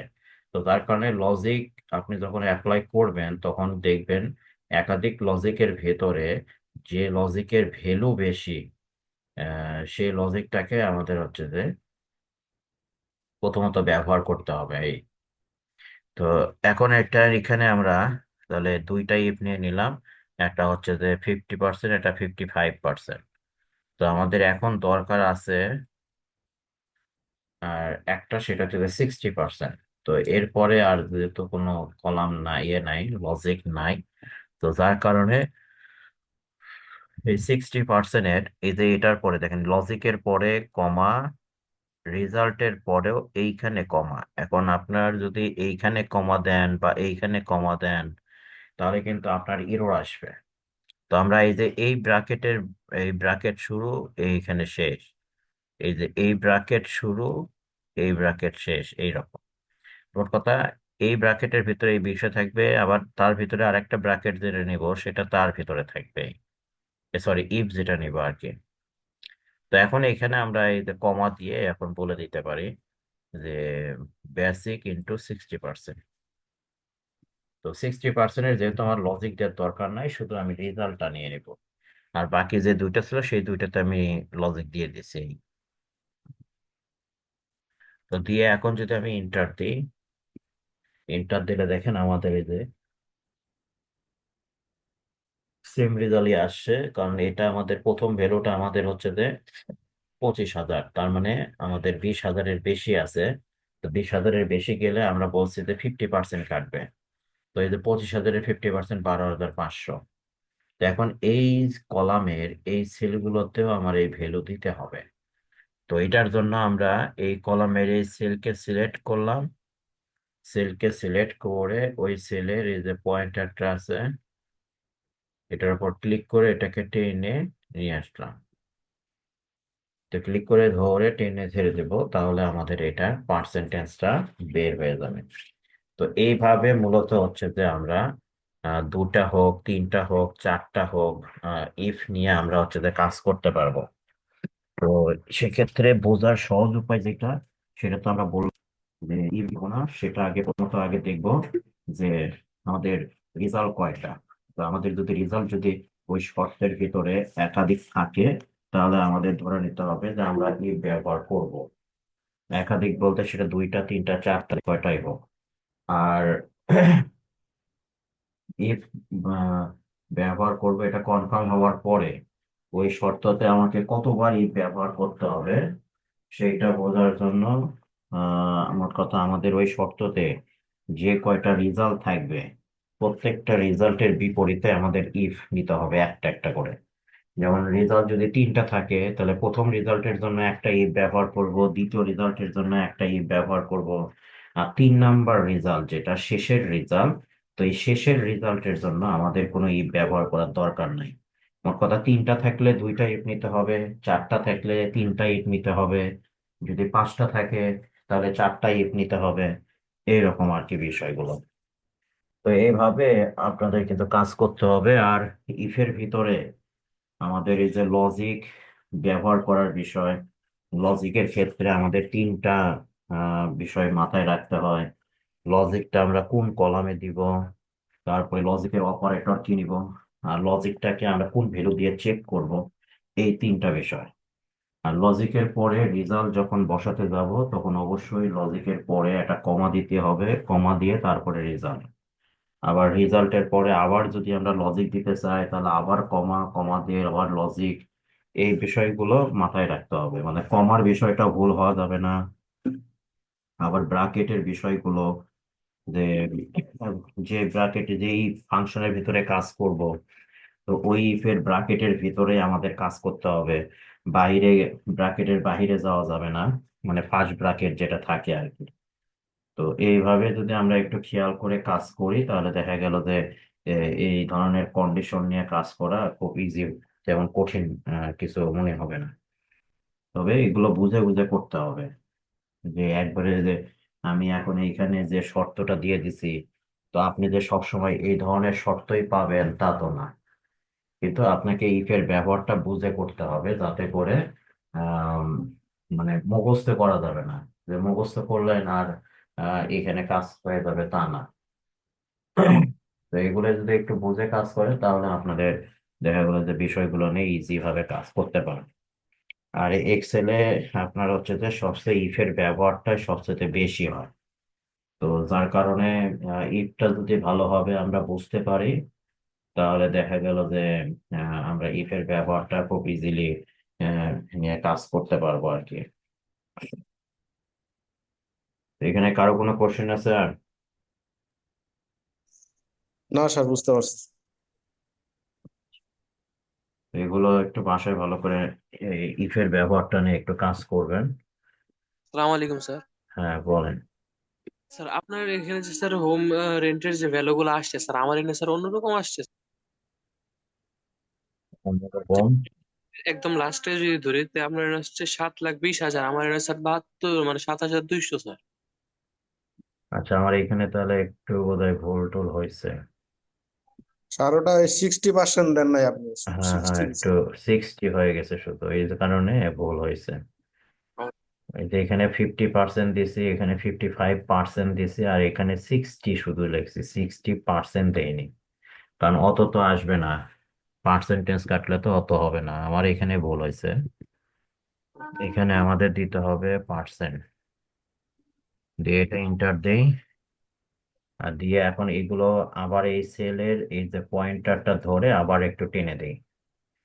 যদি সূত্রে কোনো ঠিক করেন, মানে ভুল হলে তো আমাদের অবশ্যই ঠিক করতে হবে, করার পরে কার্সর এখানে রেখে ইন্টার দেওয়ার পরে আবার ওই সেলে ক্লিক করে পয়েন্টারটা ধরে একটু টেনে দেবেন, তাহলে আবার আপনার সূত্রগুলো আপডেট হয়ে যাবে।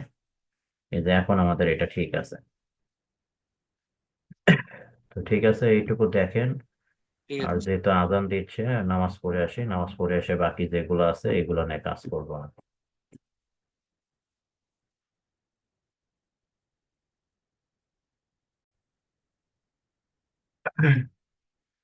আসসালামু আলাইকুম।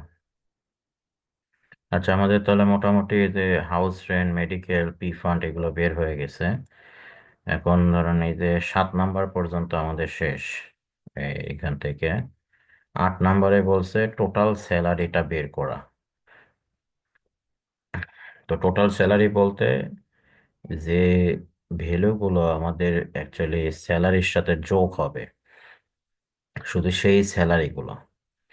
তো এখন এইখানে দেখেন বেসিকের সাথে হাউস রেন্ট যোগ হয়, মেডিকেল যোগ হয়, পি ফান্ড কিন্তু যোগ হয় না। পি ফান্ড যেহেতু সঞ্চয়, এটা কিন্তু বাদ যায়। তাহলে টোটাল স্যালারিতে আমরা কিন্তু পি ফান্ডের ভ্যালুটা নিতে পারবো না। পি ফান্ড বাদে আমাদের বেসিকের ভ্যালু, হাউস রেন্টের ভ্যালু আর মেডিকেলের ভ্যালু, এই তিনটা যোগ করে আমরা হচ্ছে যে এই টোটাল স্যালারিতে আমরা ভ্যালু নিতে পারবো। তো এটার জন্য আমরা এখানে আহ, যেহেতু নর্মাল ক্যালকুলেশন, এখানে আমাদের তো আর এই ব্যবহার করার দরকার নাই। যা যোগ করতে হবে আমাদের, যে যে সেল যোগ করব সেগুলো একটু যোগ করে যাব। তো এটার জন্য আমরা গত ক্লাসে আমরা এই যে এইভাবে যে যে সেল যোগ করার দরকার সেই সেল যোগ, তারপরে এই সেল যোগ, এই সেল, এইভাবে আমরা যোগ করছিলাম। তো এইভাবে যোগ করলেও কিন্তু আমাদের সঠিক রেজাল্ট আমরা এখানে পাবো। তবে এখানে একটা প্রবলেম কি, এখন ধরেন এইভাবে যদি আমরা যোগ করে ম্যানুয়ালি যোগ করতে চাই চিহ্ন দিয়ে দিয়ে, তাহলে এখন 100টা সংখ্যা যদি আমার যোগ করার প্রয়োজন পড়ে, তাহলে তো আমাকে এইভাবে 100 বার এইরকম প্লাস চিহ্ন দিয়ে দিয়ে দিয়ে দিয়ে দিয়ে 100টা সেল নাম্বার দিতে হবে। তো এটা সময় সাপেক্ষ। তো যার কারণে এক্সেলে আমাদের একটা ফাংশন আছে, আমরা মাল্টিপল সেল একবারে সিলেকশন করে যোগ করার জন্য।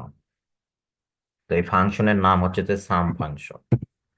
তো আমরা অনেকগুলো ভ্যালু যোগ করার ক্ষেত্রে আমরা এই সাম ফাংশনটা আমরা ব্যবহার করে থাকি। তবে এটার মধ্যে শুধু আমরা যে সংখ্যাগুলো যোগ হবে শুধু সেগুলো, অ্যাকচুয়ালি বিয়োগ হবে এমন কোনো সংখ্যা এই সাম ফাংশনের ভিতরে কিন্তু নিতে পারবো না। তাহলে সেটা কিন্তু অ্যাকচুয়ালি বিয়োগ আকারে যে দেখাবে তা না।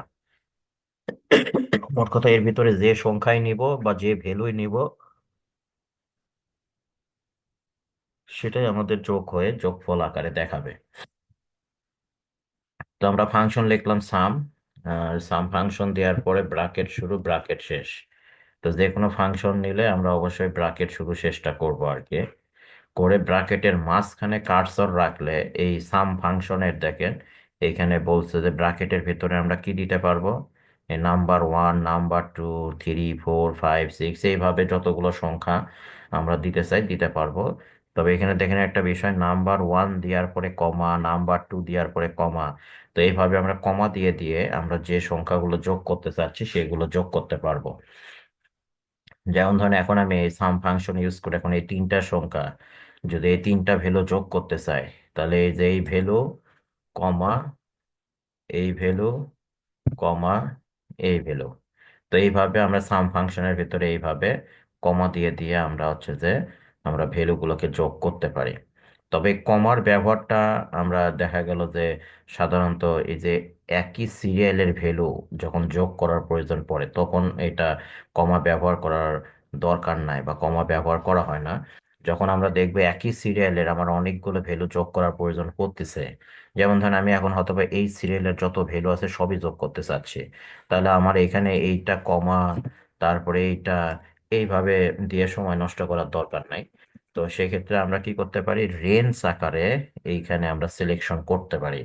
তো সেক্ষেত্রে আমরা এই যে এইভাবে এই সেলগুলো মাউসের মাধ্যমে ক্লিক করে ধরে এইভাবে আমরা সিলেকশন করে দিতে পারি।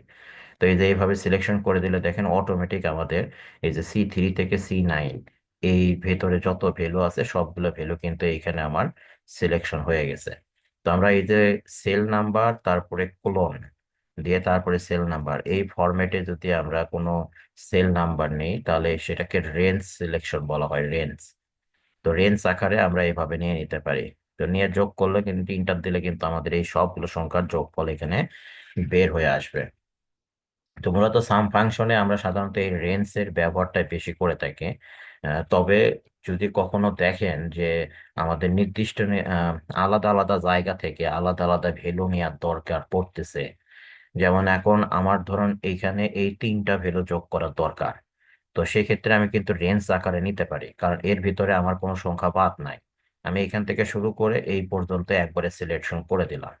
তাহলে আমার এইখানে এখন যতগুলো সিলেকশন হলো সেই কয়টা সংখ্যা যোগ করে আমাকে যোগফল দিয়ে দিবে। কিন্তু এখন আমার যদি দরকার হতো এরকম যে এখান থেকে শুধু বেসিকটা নিব আর মেডিকেলটা নিব, হাউস রেন্ট নিব না, তাহলে কিন্তু আমি এইভাবে রেঞ্জ আকারে কিন্তু এইভাবে দিতে পারতাম না। কারণ রেঞ্জ আকারে এইভাবে দিলে মাঝখানে কিন্তু আমার হাউস রেন্টের ভ্যালুটাও কিন্তু এর ভিতরে চলে আসতেছে। তো সেই ক্ষেত্রে কিন্তু আমাকে ওই যে কমা ব্যবহার করে কাজ করতে হবে, যে এইটা কমা এইটা, যেহেতু মাঝখান থেকে আমার একটা সংখ্যা বাদ যাচ্ছে, তো যার কারণে আমি রেঞ্জ আকারে দিতে পারতেছি না। তো এই ধরনের কাজের ক্ষেত্রে মূলত আমরা কমাটা ব্যবহার করে থাকি। অর্থাৎ দেখবেন এখান থেকে একটা ভ্যালু নিলেন, এখান থেকে একটা ভ্যালু, এখান থেকে একটা ভ্যালু। তো সেই ক্ষেত্রে আমরা এরকম কমা ইউজ করে করে আমরা হচ্ছে যে এই ভ্যালু গুলোকে এখানে এইভাবে দিয়ে থাকি আর কি, এই সাম ফাংশনের ভিতরে। আর যদি একবারে সিরিয়ালি আমাদের হচ্ছে যে সংখ্যাগুলো দরকার পড়ে যোগ করার, তাহলে আমাদের ওই কমা দেওয়ার দরকার নাই। যার সংখ্যাগুলোকে আমরা এইভাবে সিলেকশন করে দেব, অটোমেটিক আমাদের এই যে কটা সিলেক্ট করলাম সেই কয়টার যোগফল আমাদের এখানে চলে আসবে। তো আমাদের এই যে যোগফলটা চলে আসলো। তো এখন বাকি সেলগুলোতেও আমার এই ফর্মুলাটাই অ্যাপ্লাই হবে। তো যার কারণে এটাকে আমরা ক্লিক করে ধরে ড্র্যাগ অ্যান্ড ড্রপ করে দিই। এই তাহলে আমাদের টোটাল স্যালারিটা আমাদের বের হয়ে আসলো। তো এটা আমাদের সাম ফাংশনের কাজ। সাম ফাংশনটা একটু দেখে নিন, নতুন আজকে আমরা সাম ফাংশনটা দেখলাম। আর এখন আসেন এইখান থেকে আমরা নিট স্যালারিটা বের করি। তো এই নিট স্যালারিতে আমাদের যেটা হবে সেটা হচ্ছে যে ধরুন আমি টোটাল পাবো এই টাকা। তো এই টাকা থেকে আবার এখানে কিন্তু আমার একটা টাকা বাদ আছে, এই পি ফান্ডের টাকা। তো এখন এইখান থেকে এইটা বাদ দিয়ে আমার যে টাকাটা হবে সেটাই হচ্ছে তো আমার নেট স্যালারি। তাহলে আমার টোটাল স্যালারি থাকলো এত, পি ফান্ড, এটা যেহেতু সঞ্চয়, এটা আমার টোটাল স্যালারি থেকে এটা বাদ যাবে। বাদ যায়, তাহলে যে স্যালারিটা থাকবে সেটাই হচ্ছে তো আমাদের নেট স্যালারি। তো আমরা এখানে ইকুয়াল দিয়ে আমরা এই যে টোটাল স্যালারি বিয়োগ হচ্ছে যে পি ফান্ড দিয়ে দিলাম। এই ভ্যালু থেকে আমার এই ভ্যালু বাদ দিয়ে আমাকে নেট স্যালারিটা নিতে হবে। মানে বাদ দিলে তো আমাদের নেট স্যালারিটা বের হয়ে আসবে। দিয়ে আমরা ইন্টার দিলাম, ইন্টার দিলে আমার এই যে এটা হচ্ছে তো আমাদের নেট স্যালারি।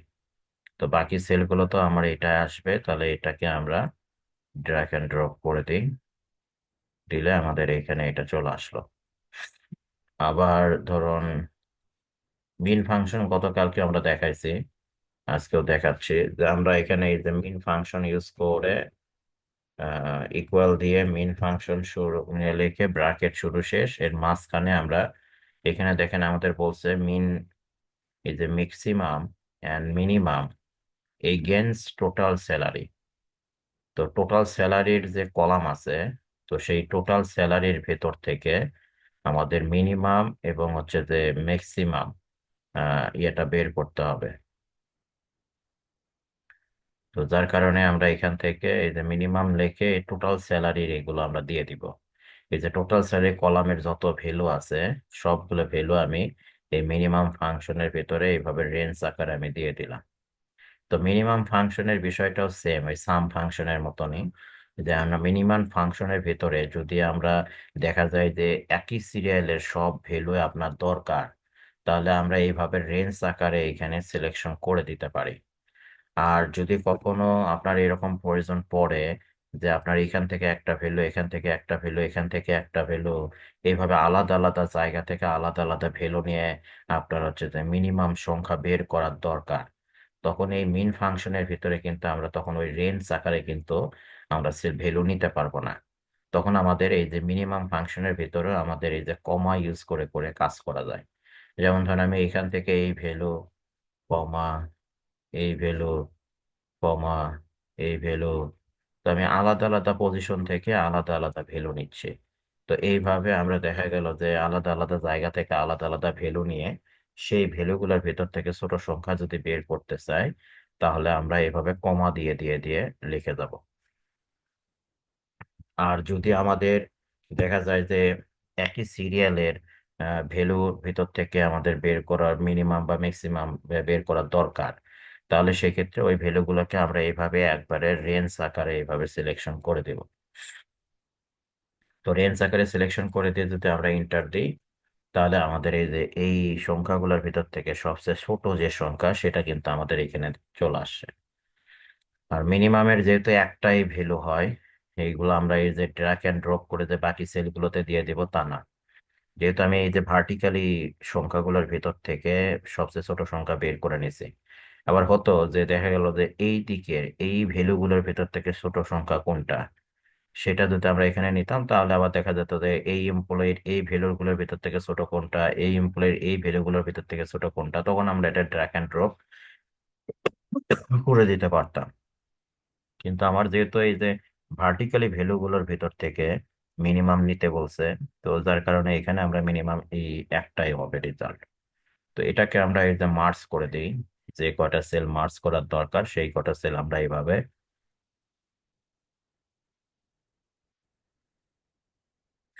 সিলেক্ট করে হোম ট্যাব থেকে মার্জ অ্যান্ড সেন্টার করে দিয়ে এটাকে মিডল পজিশন। তাহলে এটা আমাদের হয়ে গেল ম্যাক্সিমাম। তো ম্যাক্সিমামের ক্ষেত্রেও সেম, ইকুয়াল ম্যাক্স ব্র্যাকেট শুরু শেষ করে এর ভেতরে আমরা এখন আমাদের ভ্যালু গুলো দিব। তো এটা আমাদের টোটালের উপরে বের করতে বলছে।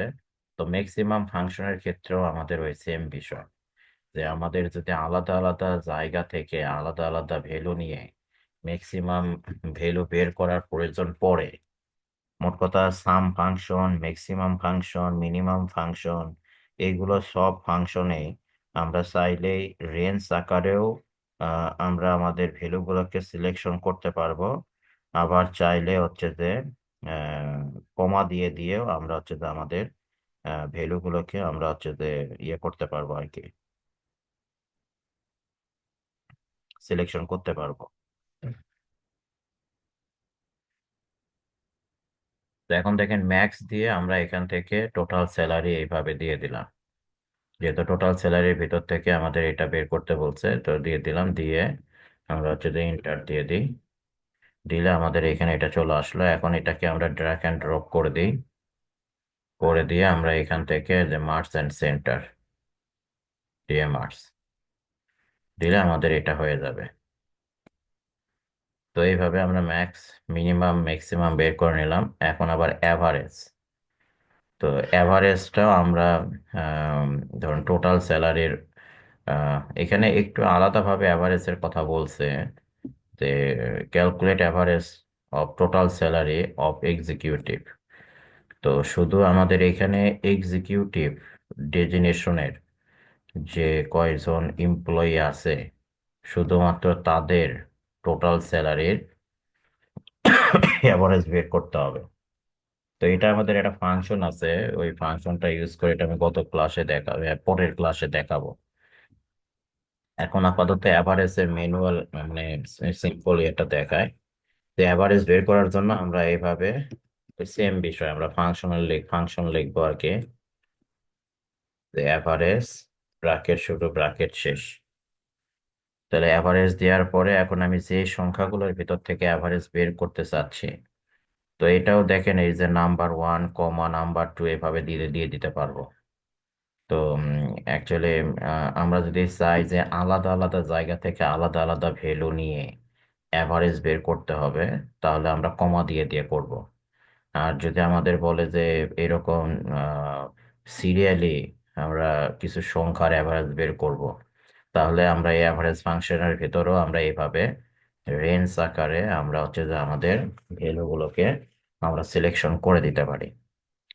তো এখন এইখানে আমাদের যেহেতু বলছে শুধুমাত্র এক্সিকিউটিভ ডেজিনেশনের টোটাল স্যালারি, তাহলে আমাদের এক্সিকিউটিভ ডেজিনেশনের টোটাল স্যালারি এখানে একটা আছে আর এইখানে একটা আছে। তো এই দুইটার শুধু আমার অ্যাভারেজ বের করতে হবে।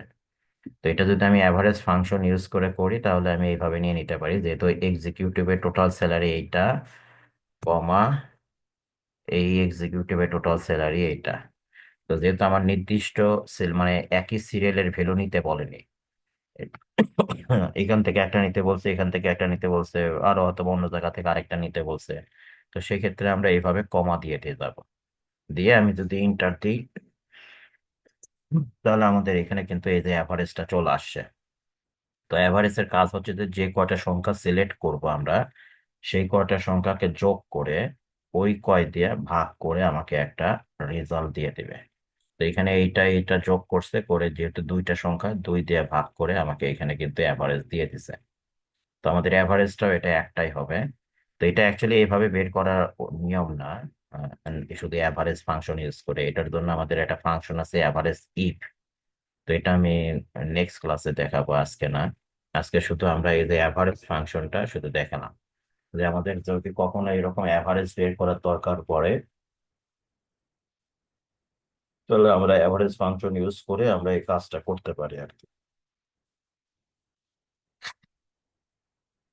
তো এটাও আমরা এভাবে সিলেকশন করে দিই, করে দিয়ে আমরা হচ্ছে যে এখান থেকে মার্জ করে দিতে পারি, দিয়ে এটা আমরা সেন্টার করে দিলাম। তাহলে মোটামুটি আমাদের এটার কাজ শেষ। আমাদের যে যে বিষয়গুলো বের করতে বলছিল, সেই সেই বিষয়গুলো আমরা মোটামুটি সব এখানে বের করে নিলাম। তো এইটুকুতে কারো কোনো কোশ্চেন আছে? আমরা যতটুকু দেখালাম। না স্যার।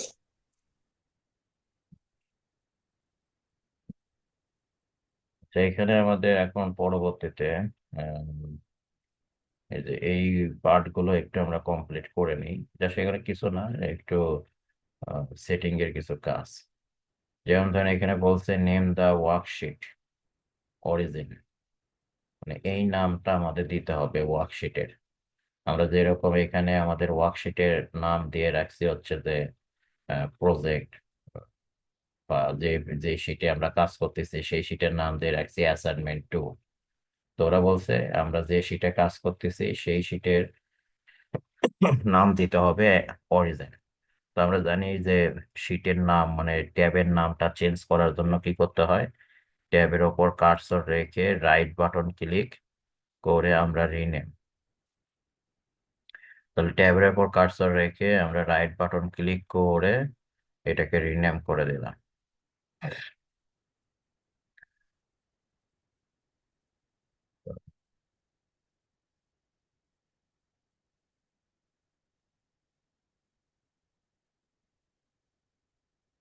তো আমরা অরিজিন নাম দিয়ে দিলাম। এইভাবে আমরা আমাদের ট্যাবের নামটা বা শিটের নামটা আমরা চেঞ্জ করে নেব। তাহলে এটা আমাদের হয়ে গেল। পরে বলছে make a copy of the worksheet, মানে আমরা যে ওয়ার্কশিটে কাজ করতেছি এই ওয়ার্কশিটটা আমাদের কপি করতে হবে।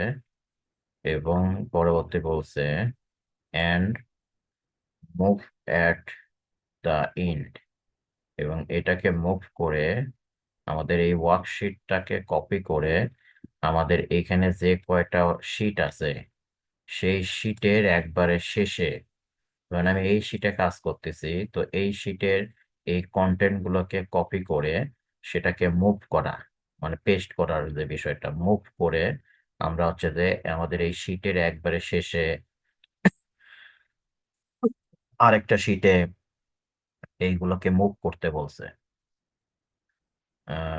And ready as per simple given below, মানে এই যে এইখানে নিচে ধরেন এটাকেই দেখেন, এখানে যে এরকম হুবহু আছে এটাকে ওই রকমই আবার কপি করে সেটা আবার এরকম পেস্ট করতে বলছে আর কি।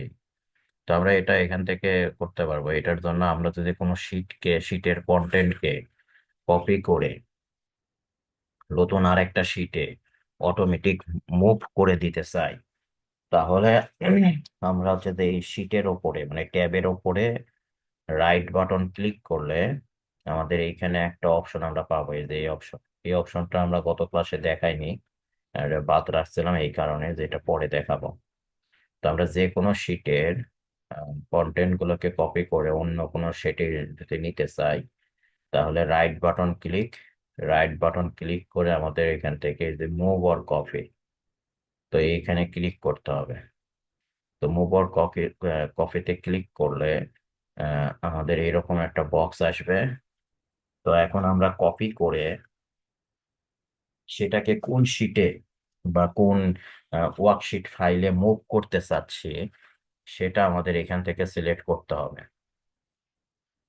তো এখন আমি যদি চাই যে এই শিটকে এই এই এই এই শিটে আমরা যে কাজ করতেছি, তো এই শিটের এই কাজগুলোকে আমি কপি করে আমার এই ফাইলে, যে ফাইলে কাজ করতেছি এই ফাইলেই অন্য একটা শিটে মুভ করব, তাহলে এই যে টু বুক এইখানে আমাদের ওই শিটের নামটাই রাখতে হবে, মানে আমরা যে শিটে কাজ করতেছি, যে প্রজেক্ট শিটে,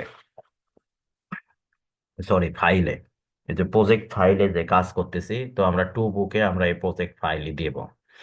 কারণ আমি চাচ্ছি যে এই ফাইলেই আমরা এই শিটের কাজগুলোকে কপি করে এই ফাইলে অন্য একটা শিটে এখানে মুভ করে দেব।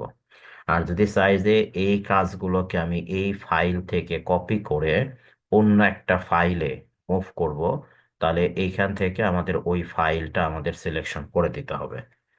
তো যেহেতু অন্য শিটে আমি চাচ্ছি না, জাস্ট আমরা যেটা আছে সেটাই আমি রাখলাম। আর না হলে আমাদের এই যে নিউ বুক সিলেকশন করে দিতে হবে, আর না হলে এটা আমাদের যেটা আছে সেটাই আমরা দিয়ে দিব। তো এটা করার পরে আমাদের এখানে দেখেন আমাদের এই ফাইলের ভিতরে, এই যে প্রজেক্ট ফাইলের ভিতরে আমাদের যে কয়টা শিট আছে, সেই কয়টা শিট কিন্তু এখানে দেখাচ্ছে। এই যে শিট অ্যাসাইনমেন্ট 1, অরিজিন, অ্যাসাইনমেন্ট 3, এই যে এই শিটগুলো এখানে দেখাচ্ছে। তো আমি চাচ্ছি যে আমাদের এই অরিজিন শিটের কন্টেন্ট গুলোকে কপি করে এই ফাইলেই আমরা একবারে শেষে সর্বশেষ ট্যাবে এটাকে মুভ করব। তো সেই ক্ষেত্রে এখানে দেখেন আমাদের এখানে সর্বশেষ তো অ্যাসাইনমেন্ট 3। তো তাহলে আপনি অ্যাসাইনমেন্ট 3 সিলেক্ট করে ওকে করে দিতে পারেন, তাহলে অ্যাসাইনমেন্ট 3-র পরে আমাদের এটা অ্যাড হবে। আর যদি সাইজের না আমি অটো নিব, তাহলে এখানে দেখেন নিচে আমাদের এটা আছে মুভ টু ইন্ড। তো আমরা এখান থেকে মুভ টু ইন্ড এটা সিলেক্ট করব, তাহলে আমার এই আমাদের হচ্ছে যে এই কন্টেন্ট গুলো কপি হয়ে একটা আলাদা একটা শিটে মুভ হয়ে যাবে। তাহলে মুভ টু ইন্ড সিলেক্ট করলাম, আর এইখান থেকে আমরা এই যে ক্রিয়েট এ কপি এইটাতে ক্লিক করে রাখবো। তাহলে এই ফাইলেই আমাদের একবারে শেষের ট্যাবে এইগুলো কপি হয়ে মুভ হয়ে যাবে। দিয়ে আমরা যদি এখন ওকে করে দিই, করে দিলে দেখেন এইখানে আমাদের এই যে অরিজিন নামের আমার কিন্তু আর একটা শিট একবারে শেষে চলে আসছে এই যে। এবং এইখানে অরিজিন 2 নামের, এটা আমাদের অরিজিন ছিল। তো এখানে দেখেন যা কাজ করা আছে এই অরিজিন 2-তেও কিন্তু একবারে সেম টু সেম হুবহুব ওই কাজগুলোই করা আছে। তো এইভাবে আমরা একটা শিটের কন্টেন্টকে অন্য আরেকটা শিটে হচ্ছে যে আমরা কপি করে মুভ করে দিতে পারি। তো এই বিষয়টা এখানে বলা হয়েছিল এই এই জায়গাতে আমাদের, যে আমাদের ওই শিটের কন্টেন্ট গুলোকে কপি করে আমাদের অন্য একটা শেষে শিটে মুভ করে দিতে হবে। তারপরে এখানে বলছে সেট ফিল্টার। তো ফিল্টারটা হচ্ছে যে আমরা এখানে যে কাজগুলো করলাম, তো এই কাজগুলোকে আমরা যদি আমাদের কন্টেন্ট অনুযায়ী ফিল্টার করতে চাই, যেমন ধরুন আমি হয়তোবা চাচ্ছি যে এই যে ডেজিনেশনের ভিতরে আমাদের তো অনেকগুলো ডেজিনেশনের এমপ্লয়ি আছে। তো আমি চাচ্ছি যে এই সবগুলো ডেজিনেশনের ভিতর থেকে শুধুমাত্র আমাদের এই যে ডাইরেক্টরের যে কয়টা ভ্যালু আছে, শুধু সেই ভ্যালুগুলোই আমি হচ্ছে যে এখানে শো করাবো ফিল্টার করে। মানে ফিল্টারের বিষয়টা হচ্ছে যে জাস্ট সার্চের মতো, যে আমরা দেখা গেল যে অনেকগুলো এমপ্লয়ি আছে, তো এই অনেকগুলো এমপ্লয়ির ভিতর থেকে আমরা নির্দিষ্ট কিছু এমপ্লয়িকে চাচ্ছি একটা নির্দিষ্ট কন্টেন্টের ওপর ভিত্তি করে। তো সেই ক্ষেত্রে আমরা যে সার্চ করে যেটা আমরা পাই, তো এটাকে আমরা এই যে এখানে ফিল্টার বলা হচ্ছে। তো আমরা আমাদের এই যে টেবিলের এই কন্টেন্ট মানে এইগুলোর উপরে যদি ফিল্টার অ্যাড করতে চাই, তো আমরা যে কলামে ফিল্টার অ্যাড করবো, মোট কথা টেবিলের হেডিং গুলোতে মূলত ওই ফিল্টার গুলো অ্যাক্টিভ হয়, মানে ফিল্টারের আইকন। তো আমরা টেবিলের এই হেডিংটাকে সিলেক্ট করে আমরা এই যে হোম ট্যাবে এইখানে দেখবেন আমাদের একটা ফিল্টারের অপশন আছে, এই যে শর্ট অ্যান্ড ফিল্টার। তো হোম ট্যাবে গেলেও পাবো, বা আমরা এই যে ডাটা ট্যাব, এই যে ডাটা ট্যাবেও এই যে ফিল্টার, শর্ট, ফিল্টার এগুলো পাবো। তো হোম ট্যাব থেকে আমরা নিতে পারি। হোম ট্যাবে আমাদের এই যে এডিটিং গ্রুপে এইখানে দেখেন আমাদের শর্ট অ্যান্ড ফিল্টার নামের একটা অপশন আমরা পাবো। তো আমরা এখান থেকে শর্ট অ্যান্ড ফিল্টারে ক্লিক করে তো শর্ট অ্যান্ড ফিল্টারে ক্লিক করলে আমরা এখান থেকে সর্টিংও করতে পারবো। আবার হচ্ছে যে এই যে ফিল্টার অপশন, ফিল্টারটা আমরা যেহেতু ফিল্টার করতে চাচ্ছি তাহলে ফিল্টারে আমরা একটু ক্লিক করি। তো ফিল্টারে ক্লিক করলে তখন দেখবেন আপনার এই যে আমরা যে রোটা সিলেক্ট করছিলাম সেই রোতে দেখেন প্রত্যেকটা কলামে আমাদের এই যে অ্যারোর মতো চিহ্ন চলে আসছে। তো এই অ্যারো চিহ্নটাকে আমরা ফিল্টার বলে থাকি, কারণ এইখান থেকে আমরা এখন এই কলামের কন্টেন্ট গুলোকে আমাদের ইচ্ছা মতো ফিল্টারিং করতে করে এইখানে হচ্ছে রিপোর্ট আকারে শো করে নিতে পারবো। তো এইভাবে আমরা এই যে ফিল্টার অ্যাড করে নিলাম। আবার যদি ফিল্টার রিমুভ করার দরকার পড়ে তাহলে সিলেক্ট করে হোম ট্যাব থেকে শর্ট অ্যান্ড ফিল্টার থেকে এই যে ফিল্টারটা অ্যাক্টিভ আছে ক্লিক করে আমরা ইনঅ্যাক্টিভ করে দেব। তাহলে আমাদের আবার ফিল্টারটা ইনঅ্যাক্টিভ হয়ে যাবে।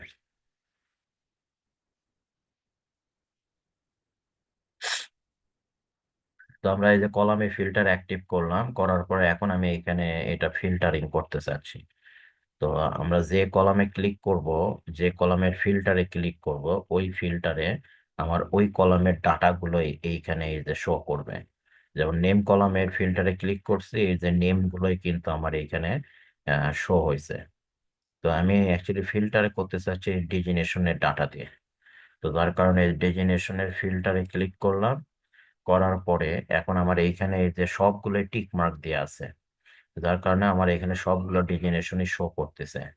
তো আমি এখান থেকে শুধুমাত্র চাচ্ছি এই ডাইরেক্টরের ভ্যালুগুলোকে এইখানে শো করাবো। তো যার কারণে এখান থেকে আমি শুধুমাত্র ডাইরেক্টরটাকে টিক মার্ক দিলাম, দিয়ে আমরা ওকে করে দিই। ওকে করে দিলে দেখেন এই যে আগে আমার সবগুলো ডিজিনেশনের ভ্যালুই ছিল, তো এখন কিন্তু শুধুমাত্র আমাদের ডাইরেক্টরের ভ্যালুগুলো এখানে আছে। তো এইভাবে আমরা হচ্ছে যে আমাদের ভ্যালুগুলোকে জাস্ট একটু ফিল্টার করে আলাদা করে শো করতে পারি। তো এইখানে কিন্তু আমার অ্যাকচুয়ালি এই ফাইলে আমার সব ডাটাই আছে। এইখানে যে এখন যে শুধুমাত্র এই ডাইরেক্টর গুলোই থাকলো আর বাকিগুলো যে ডিলিট হয়ে গেছে এইরকম কিছু না। জাস্ট আমার এখানে সব ডাটাই আছে, কিন্তু জাস্ট আমি যেহেতু ফিল্টারে শুধু ডাইরেক্টর টিক মার্ক দিয়ে রাখছি, তো তার কারণে ওই বাকি ডেজিনেশনের ডাটাগুলো একটু হাইড হয়ে গেছে। তো এখন আবার যদি আমি আবার সবগুলোকে শো করাতে চাই তাহলে আবার এই যে ফিল্টার ইয়েতে ক্লিক করব, করে আমরা এখান থেকে এই যে সিলেক্ট অল করে দিতে পারি, যে সিলেক্ট অল। তো সিলেক্ট অল করে দিয়ে ওকে করে দিই। ওকে করে দিলে আমাদের কিন্তু আবার সবগুলো এখানে চলে আসলো। তো এইভাবে আমরা ফিল্টার নিয়ে আমরা মূলত কাজ করতে পারি আর কি। আর ফিল্টারটা আবার যদি তুলে দিতে চাই তাহলে সিলেক্ট করে আমরা শর্ট অ্যান্ড ফিল্টার থেকে ফিল্টার ইনঅ্যাক্টিভ করে দেবো। তাহলে আমাদের ফিল্টারটা আবার ইনঅ্যাক্টিভ হয়ে যাবে। তো ফিল্টার মূলত আমাদের কন্টেন্ট গুলোকে আলাদাভাবে প্রদর্শন করার ক্ষেত্রে ব্যবহার হয়ে থাকে আর কি ফিল্টার।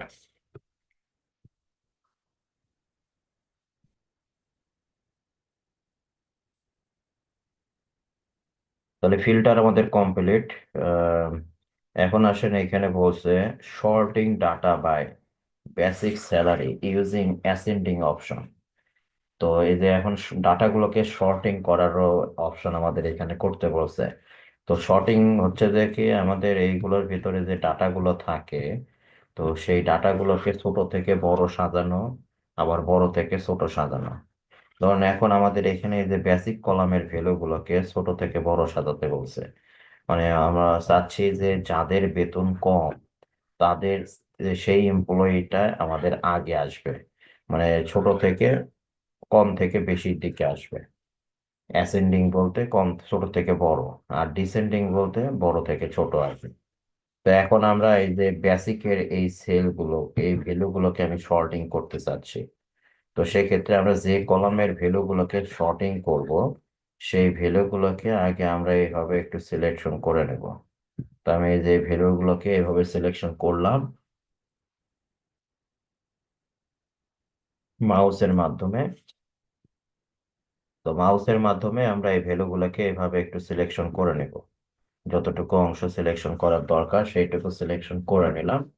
করে নিয়ে এই শর্টিং অপশনটাও আমরা এই হোম ট্যাবের এই যে এডিটিং গ্রুপের এই সর্টিং এ পাবো। তো সর্টিং এ ক্লিক করলে এখানে তিন ধরনের সর্টিং আছে। এটা শর্ট, স্মল টু লার্জ, মানে ছোট থেকে বড়। আর একটা আছে শর্ট লার্জ টু স্মল, এটা হচ্ছে যে বড় থেকে ছোট। আর একটা আছে কাস্টম শর্ট। তো কাস্টম শর্টটা আমরা আমাদের ইচ্ছা মতো, কাস্টম শর্টটা আমরা ব্যবহার করে থাকি যখন আমাদের মাল্টিপল কলামের ভ্যালুগুলোকে হয়তো বা সর্টিং করার প্রয়োজন পড়ে। এখন এইখানে তো শুধু আমরা একটা কলামের ভ্যালুগুলোকে সর্টিং করতেছি, তো সেই ক্ষেত্রে আমার কাস্টম ভ্যালুটা লাগবে না। আমরা এই যে এই দুইটা সর্টিং অপশনটা ব্যবহার করলে না, যেমন আমাদের যেহেতু ছোট থেকে বড় চাইছে, তাহলে আমরা এখান থেকে এই যে শর্ট স্মলেস্ট টু লার্জ এটা যদি দিয়ে দিই, দিয়ে দেওয়ার পরে আমরা এখানে ও শর্ট করে দিই, ওইরকম একটা বক্স আসবে, বক্স আসলে এরকম শর্ট করে দিলে তখন এটা শর্ট হবে। তবে এখানে শর্টিং এর ক্ষেত্রে একটা প্রবলেম হয়। প্রবলেম হচ্ছে যে যখন আমরা আমাদের টেবিলের কোনো ভ্যালুকে শর্টিং করব, তো ওই টেবিলের ভিতরে যদি আমার কোনো জায়গায় আমার সেলগুলো মার্জ করা থাকে, তাহলে ওই টেবিলের ভ্যালুগুলোকে শর্টিং করা সম্ভব হয় না। যেমন আমাদের এই টেবিলে আমাদের তিনটা মার্জ কলাম আছে। তো এরকম মার্জ কলাম থাকলে আমাদের কিন্তু ডাটাগুলো কিন্তু সর্টিং হবে না। তো যার কারণে আমরা যেটা করতে পারি, যে শর্টিং করে নেওয়ার পরে তারপরে আমরা হচ্ছে যে আমাদের এই ভ্যালুগুলোকে মার্জ করে দিতে পারি। তো যদি কখনো এরকম প্রবলেম ফেস হয় যে শর্টিং করতেছি কিন্তু শর্টিং হচ্ছে না, তখন আগে দেখবেন যে আপনার টেবিলের ভেতরে আহ, কোনো সেল মার্জ করা আছে কিনা। যদি মার্জ করা থাকে তাহলে আমাদের সল্টিংটা কাজ করবে না। আর মার্জ করা না থাকলে তখন কাজ করবে।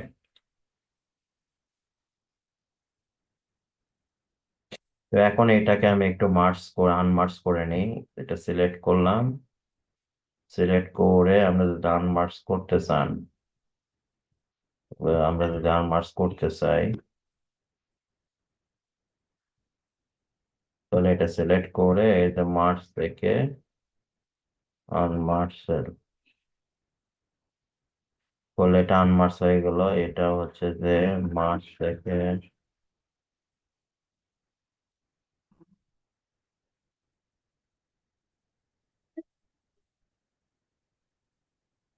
সরি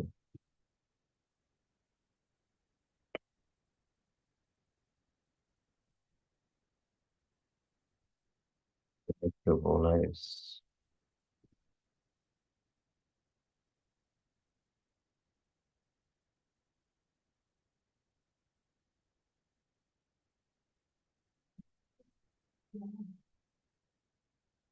এটা সিলেক্ট করে আমরা এই মার্জ এন্ড সেন্টার উপর ক্লিক করলাম, তাহলে সেটা আনমার্জ হয়ে গেল। এখন দেখেন এই যে সেলগুলো কিন্তু শো হয়েছে।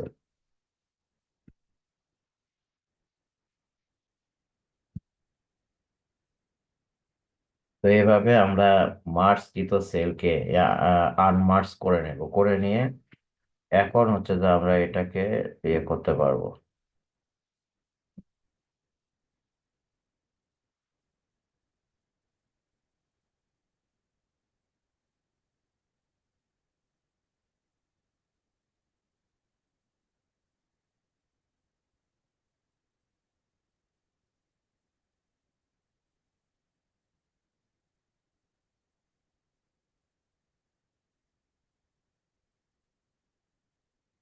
তো আমরা হোম থেকে শর্ট, শর্টে গিয়ে এই যে শর্ট স্মলেস্ট টু লার্জ গিয়ে এরকম বক্স আসলে আমরা এক্সপেন্ড দ্য সেকশন এটাই রাখবো, দিয়ে শর্ট করে দিব।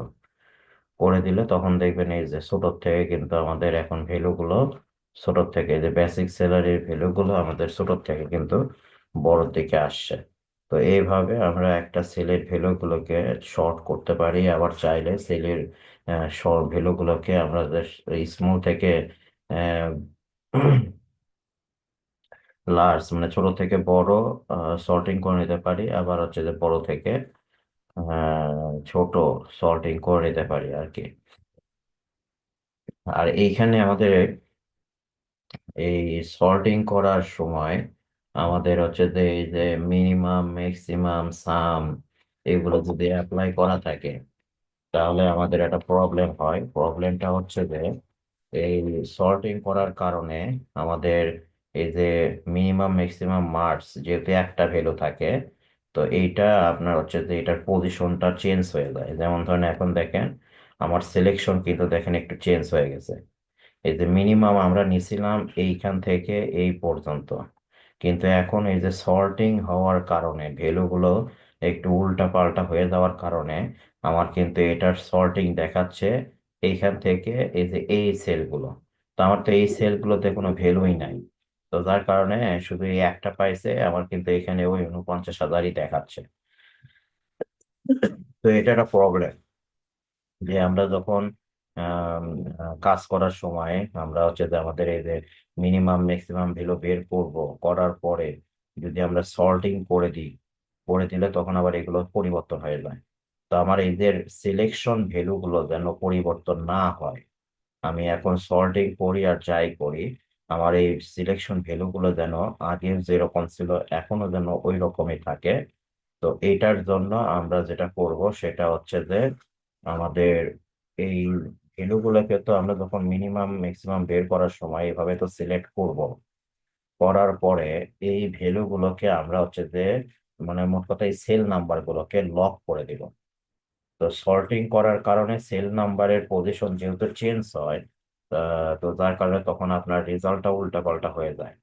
তো এটা যেন না হয় এই জন্য আমাদের হচ্ছে যে এই মিনিমাম ফাংশন ম্যাক্সিমাম ফাংশন বা সাম ফাংশন, মোট কথা যেখানে আমরা এই যে রেঞ্জ আকারে সিলেকশন করে নেয় কাজ করবো, এই যে রেঞ্জ আকারে মানে শুরু থেকে শেষ পর্যন্ত ভ্যালু গুলোকে সিলেকশন করে নিয়ে কাজ করে, তো সেই সেল গুলোকে আমাদের ব্লক লক করে দিতে হয়। তো লক করার জন্য আমরা হচ্ছে যে এই সেল গুলোকে সিলেক্ট করে কিবোর্ড থেকে F4 বাটনে চাপ দিব।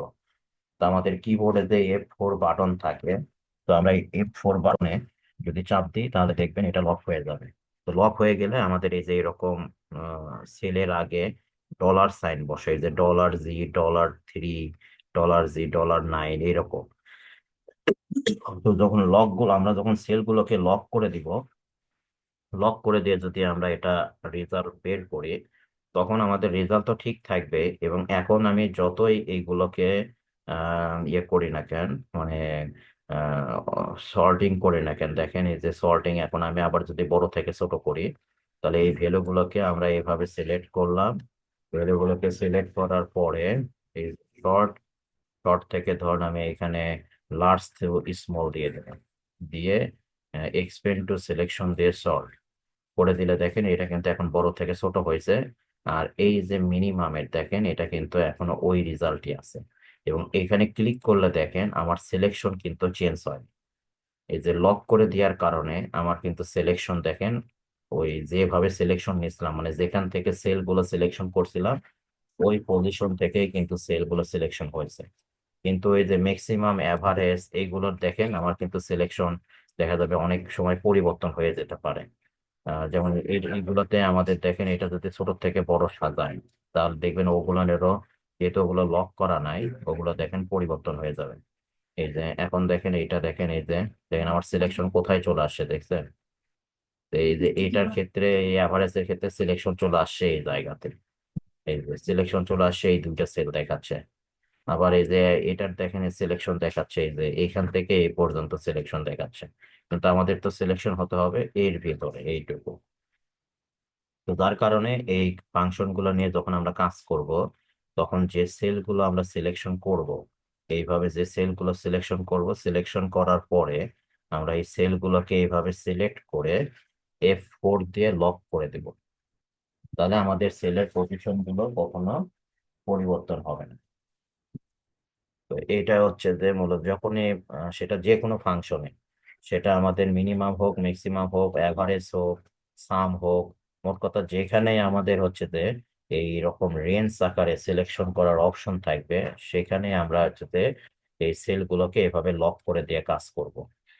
তাহলে আমাদের আর প্রবলেম হবে না। বোঝা গেল কি?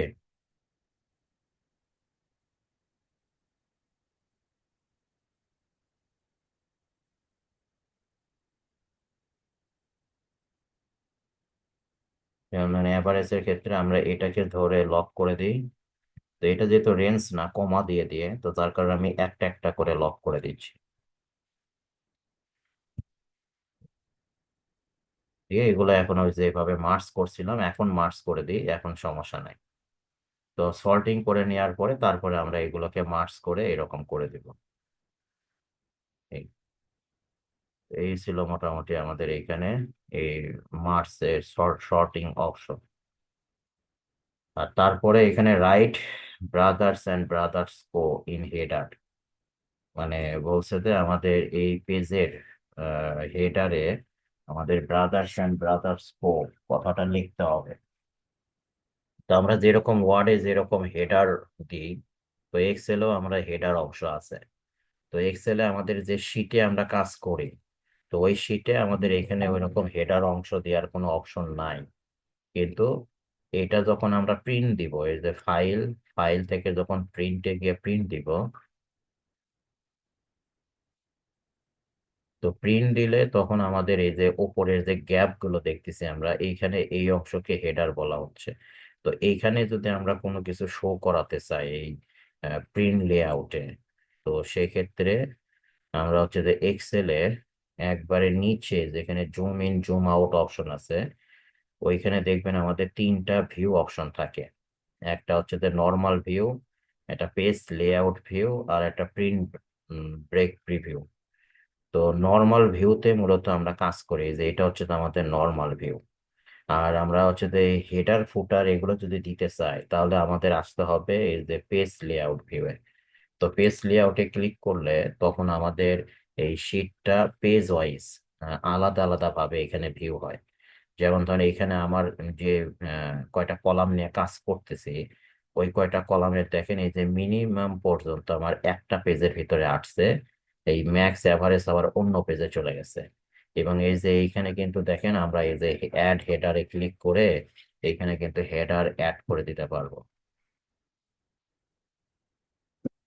যে ব্রাদার অ্যান্ড ব্রাদার্স কো।